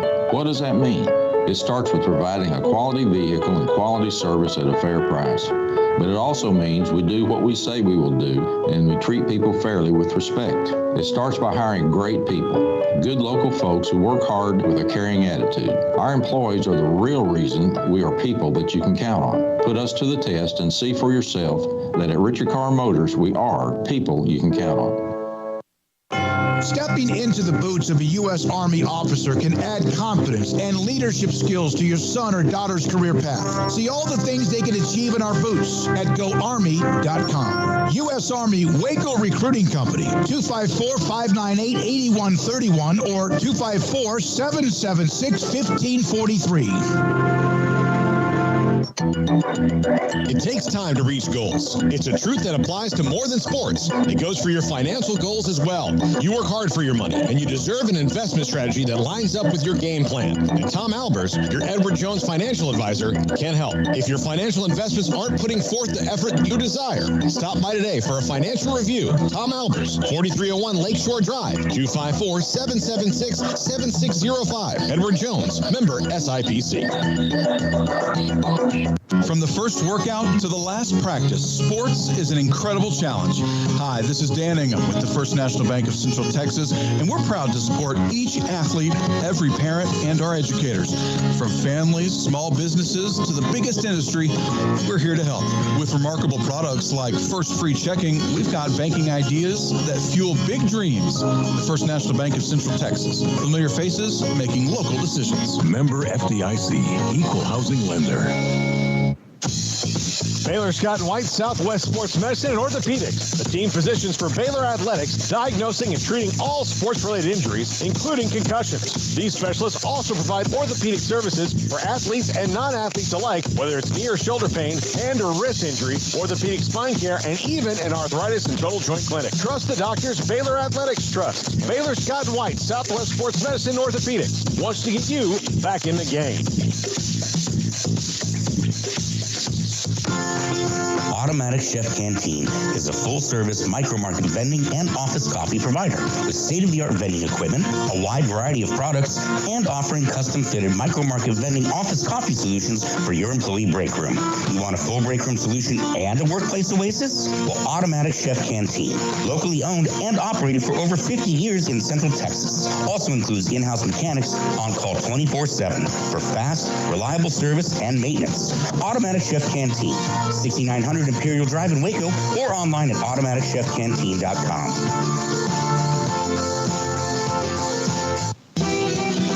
Shorty's Pizza Shack at 12th and Bagby is a homegrown, locally owned pizza place that's out of this world. Everything from the dough, the sauce, the sausage topping is made fresh in-house. Not to mention the amazing pizza pillows, the chicken wings are to die for. Try the Sikkim sauce, chili cheese fries or tots, plus great specials on food and drink every single day. Shorty's is also the perfect spot to watch the game with your friends. Shorty's Pizza Shack at 12th and Bagby. Tell them Paul sent you by.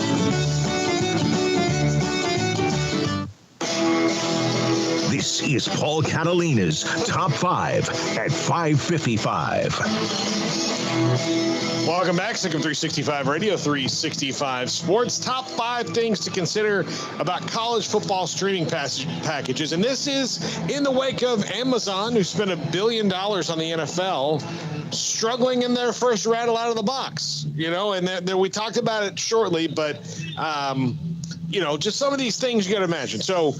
Or think about. All right, so the Amazon spent $1 billion on the NFL, right? That's a lot of money. Yeah.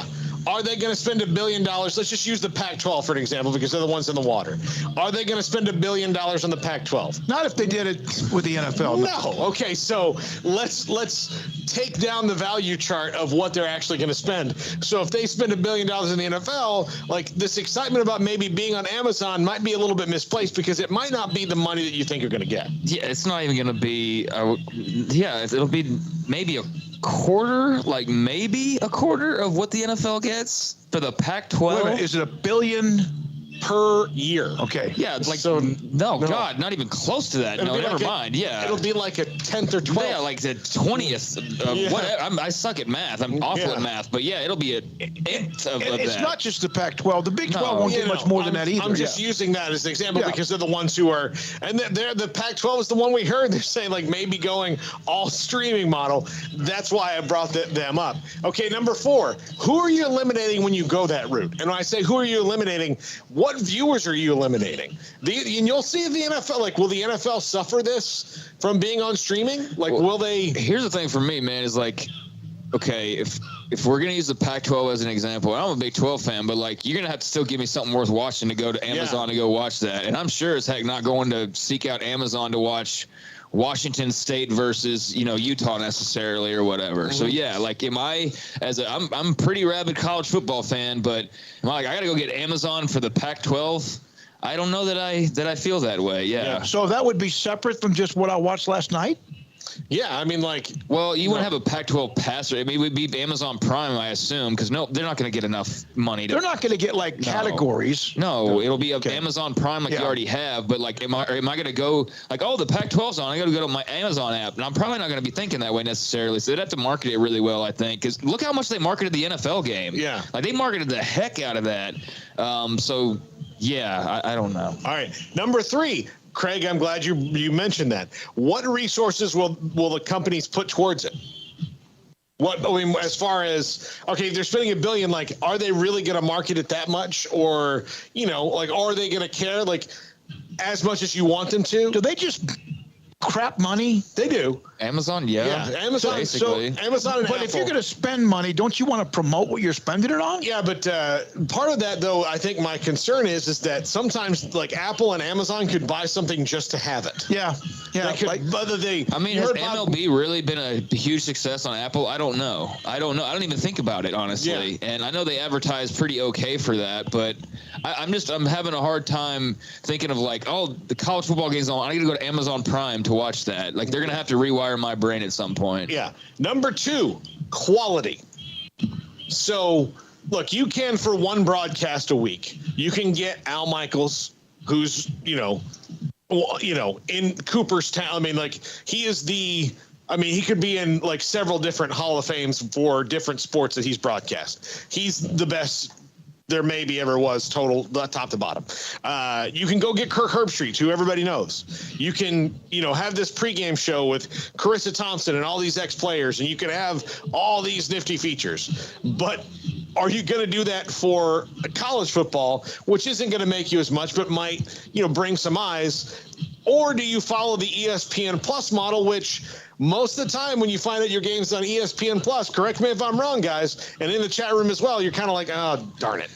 Yeah, I mean, especially when there's just little misspellings of names. It just feels very low rent sometimes on ESPN Plus. Just I don't mean to personally insult anybody, but we've seen a couple of different broadcasts in the last year where you're like, I should not have to pay for that to watch that. Well, the worst one ever was, unfortunately, the game with Texas State and San Marcos. Yes. It was awful, and God bless him. And the guy took credit. I mean, he took responsibility. The one isn't part of it. It was just bad. But even the one last whatever game, Albany, with Baylor that were misspelled names of players from Baylor. And you just can't. Someone's going to have to take charge of that. Yeah, so that's what you might be sacrificing. And number one, this is clear in every metric we've seen of measurements in the biggest games. The broadcast networks still matter, and they matter huge. And the teams they've chosen to carry have benefited from this. The leagues, you know, and they probably don't want, like, they've built this up. They probably don't really want you to know all this, that the difference between a Big 12 game and an SEC game on ABC at 8 o'clock at night is pretty negligible if the teams in it are number 5 versus number 7 and number 8 versus number 11. If it's a good game on at 8 o'clock at night Eastern on ABC, college football fans are going to watch it, you know? So what are you sacrificing when you go away from the broadcast networks? They still do matter. That's why, you know, the Big Ten deal and all that, they're trying to get across all of those. So you are going to sacrifice some broadcast network time, and I don't know if it's completely worth it. At the moment I saw the Pac-12 say that they might do like a big component of streaming, I knew that they were in a lot of trouble because everybody's going to have a streaming element. Big Ten with the Peacock, you know, network. I mean, that's going to be a lot smoother because they've been doing broadcasts. That'll get good quickly. And there's already a lot of Peacock subscribers, and there's a lot of Prime subscribers too. So whoever I'm talking about that wants to jump into this game, I just think that the broadcast quality is going to have to improve immensely for the reasons that you just mentioned, and it's just a habit that people are going to have to, you know, get used to because it's not the normal to necessarily watch a college football game. And I still think ultimately, no matter how good, you know, the investment into the broadcasts are or what platform it's on and how easily accessible as it is, I don't think anything beats just regular broadcast cable for college football anytime soon. I don't care how much you think streaming is going to be like the future. It's not the present right now. It's a component, but it's a component and it's not the main course. Bill Dinglespeed was saying that, listen, it's just too cumbersome to change from one to the next when you're trying to watch the streaming. Okay, Paul, thank you very much. Craig Smoak as well. Thanks to Emery Winter back at our studios for running what he did today on the show. And, of course, our amazing sponsors. And you, our audience, please spread the word. Subscribe to 365 Sports if you haven't. Like us whenever you can.